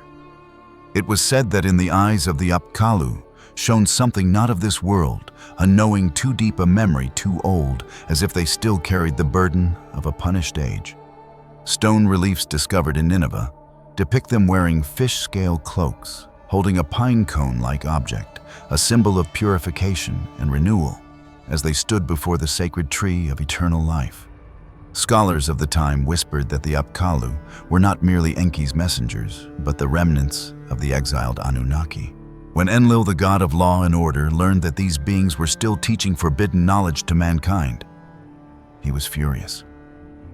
He believed Enki was repeating the old mistake, giving divine wisdom to humans, tempting them to pride and rebellion against heaven itself. And so, Enlil decreed that all Apkallu be banished back to the depths of the sea, where no light reached and no voice could ever rise again. He said, "The world has been cleansed by water. Whoever dares to bring back the knowledge of the old age will awaken destruction once more." One by one, the Apkallu were called back into the ocean. Before he departed, Oannes spoke to humankind. "I came to teach you how to live, not how to rule. Remember, knowledge does not make one divine. It only makes the arrogant forget they are still human." Then he stepped into the sea, and the waves closed behind him, leaving not a single footprint. From that day on, the sea became the symbol of memory, sealed away. The Mesopotamians believed that whenever the rivers swelled, it was the Apkallu stirring in their long sleep, watching the world they once tried to save. And when the southern storms howled, it was Enlil awakening, a reminder that no knowledge escapes the judgment of heaven. Yet legend says not all Apkallu vanished. A few called Umanu remained among men in human form, priests, seers, and royal advisors. They became the keepers of the old wisdom, the scribes who wrote the Epic of Gilgamesh, recording the story of the flood, and warning that what once happened could happen again if mankind forgot reverence. On a clay tablet found in Nippur, a trembling hand had carved the last words of an Apkallu before his exile. "The day man calls himself master of the world. Heaven will again send the waters to remind him he is but dust." And so, even today, the people of Mesopotamia still tell their children that beneath the Persian Gulf, where the Tigris and Euphrates meet, ancient beings sleep in silence. They are neither good nor evil. They are simply waiting, watching to see what mankind will do with the knowledge they once gave. After the Great Flood recorded in the Epic of Gilgamesh, people once thought it was only a story of Mesopotamia. But what is strange is that in every part of the earth, from Egypt, India, and Greece to the farthest east, there exists the same memory. The memory of a massive flood that once drowned the entire world. Archaeologists have discovered layers of the same flood sediments across the basins of the Nile, the Indus, the Yellow River, and even beneath the Mediterranean Sea. Ancient texts, whether written in Sumerian, Egyptian, Greek, or ancient Chinese oracle script, all describe the same truth, that there was once a time when heaven grew angry, the waters rose, and mankind was tested, forced to begin again. If in the West, the one who survived was Utnapishtim, or Noah in the Bible, then in the East, the Chinese called him Da Yu, the great king who tamed the flood with wisdom and compassion. And his story is not merely a legend, but proof of what every civilization once believed, that the Great Flood was not only a punishment, but also heaven's warning to humankind, a reminder that whenever morality collapses and the natural order is broken, calamity will follow. The Great Flood of King Yu, when humanity learned to obey heaven. After the waters receded from Mesopotamia and Utnapishtim's ark rested on Mount Nisir far to the east, another great flood had yet to end. The ancient Chinese said that during that time, heaven grew angry because mankind had violated the moral order, honoring the wicked and despising the good, so the waters were sent to cover the land. The rivers surged, mountains disappeared, the sky collapsed, and the whole world turned into a boundless sea. At that time, the ruler of the world was Emperor Yao. He looked across the land and saw only raging waters starving people, and cries of despair echoing from all directions. He prayed to heaven, asking for someone with enough virtue and wisdom to control the flood and save humanity. Heaven heard his plea and sent down Gong Gong, the god who governed water, to test mankind. But Gong Gong was arrogant and defied the heavenly emperor, causing the waters to rise even higher. In his rage after failing, he struck his head against Mount Buzhou, breaking one of heaven's pillars and tearing the sky apart. Heaven then tilted toward the northwest, and the earth sank toward the southeast. From that day on, all rivers in the east flowed toward the sea, and the rain continued for many decades. To save the world, Emperor Yao entrusted the task of controlling the flood to Gun, the father of Yu. Gun was clever and decided to hold the waters back with high dams. He built walls of earth and raised stone barriers everywhere. But the higher the barriers, the more furious the waters became, sweeping away houses and farmland. Gun failed and was punished by heaven, leaving behind his son Yu, who was just over 20 years old, to carry on the task. Unlike his father, Yu did not block the water, he guided it. He understood that man could not oppose heaven, but could only follow its course. So he chose the method of leading the waters to the sea, digging canals, breaking mountains, and dividing the rivers into hundreds of channels. It is said that for 13 years, he traveled across 9 provinces and 13 regions, passing by his own home 3 times without ever entering, afraid that even one moment of delay would hinder the rescue of his people. Yu's feet became calloused and bled. The stone spade he carried on his shoulder was worn down to its core. The people said that whenever Yu dug through the deepest waters, divine beasts would rise from the earth to help him. Dragons carried the waters, phoenixes pointed the way, and even the goddess Nuwa, who once mended the sky, granted him a map of the earth's veins engraved on a turtle shell. And Yu, in the midst of storms and thunder, only bowed in gratitude and continued his journey. After 13 years, the flood finally subsided. The fields turned green again, the Yellow River flowed peacefully eastward, and the earth was reborn.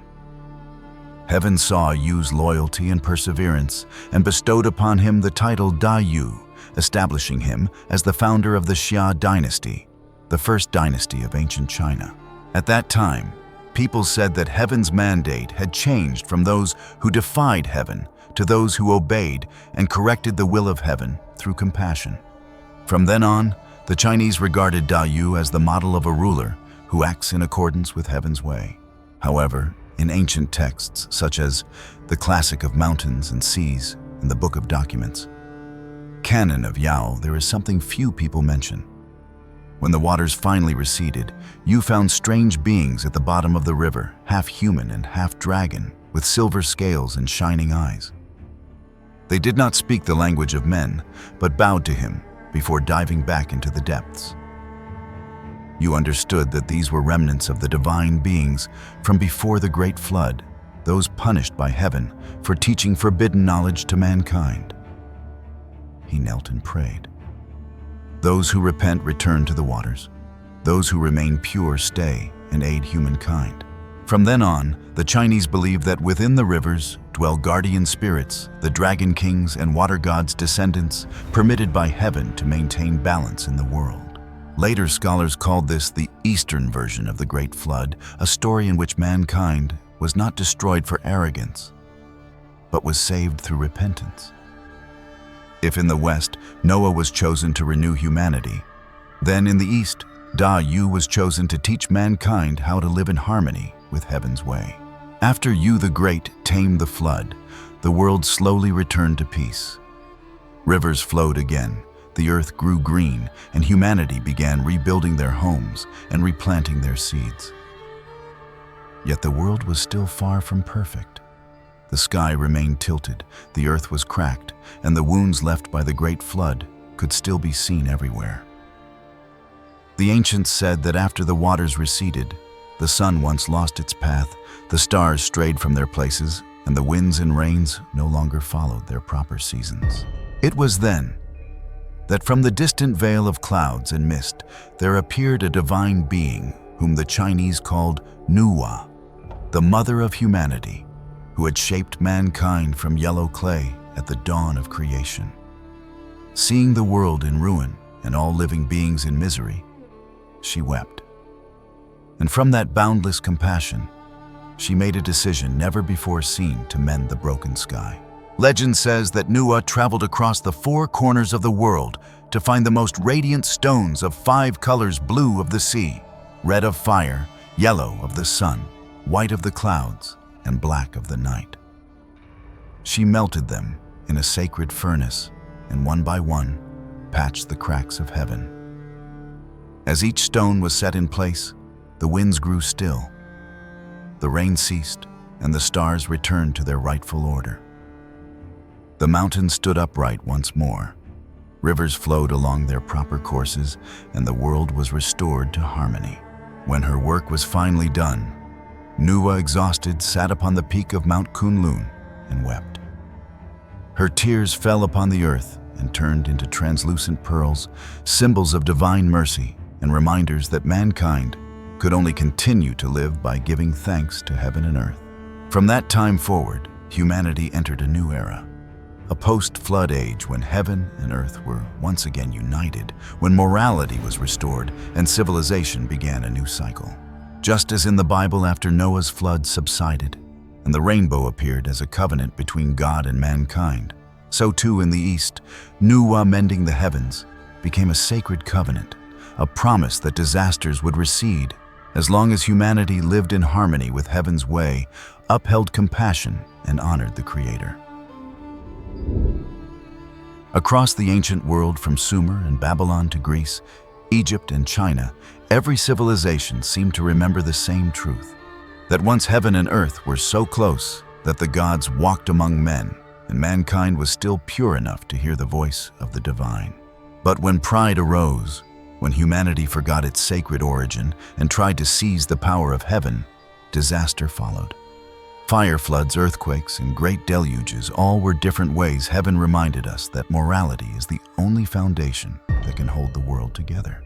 What's fascinating is that every civilization also spoke of beings who stood between heaven and earth, half divine, half mortal, torn between good and evil.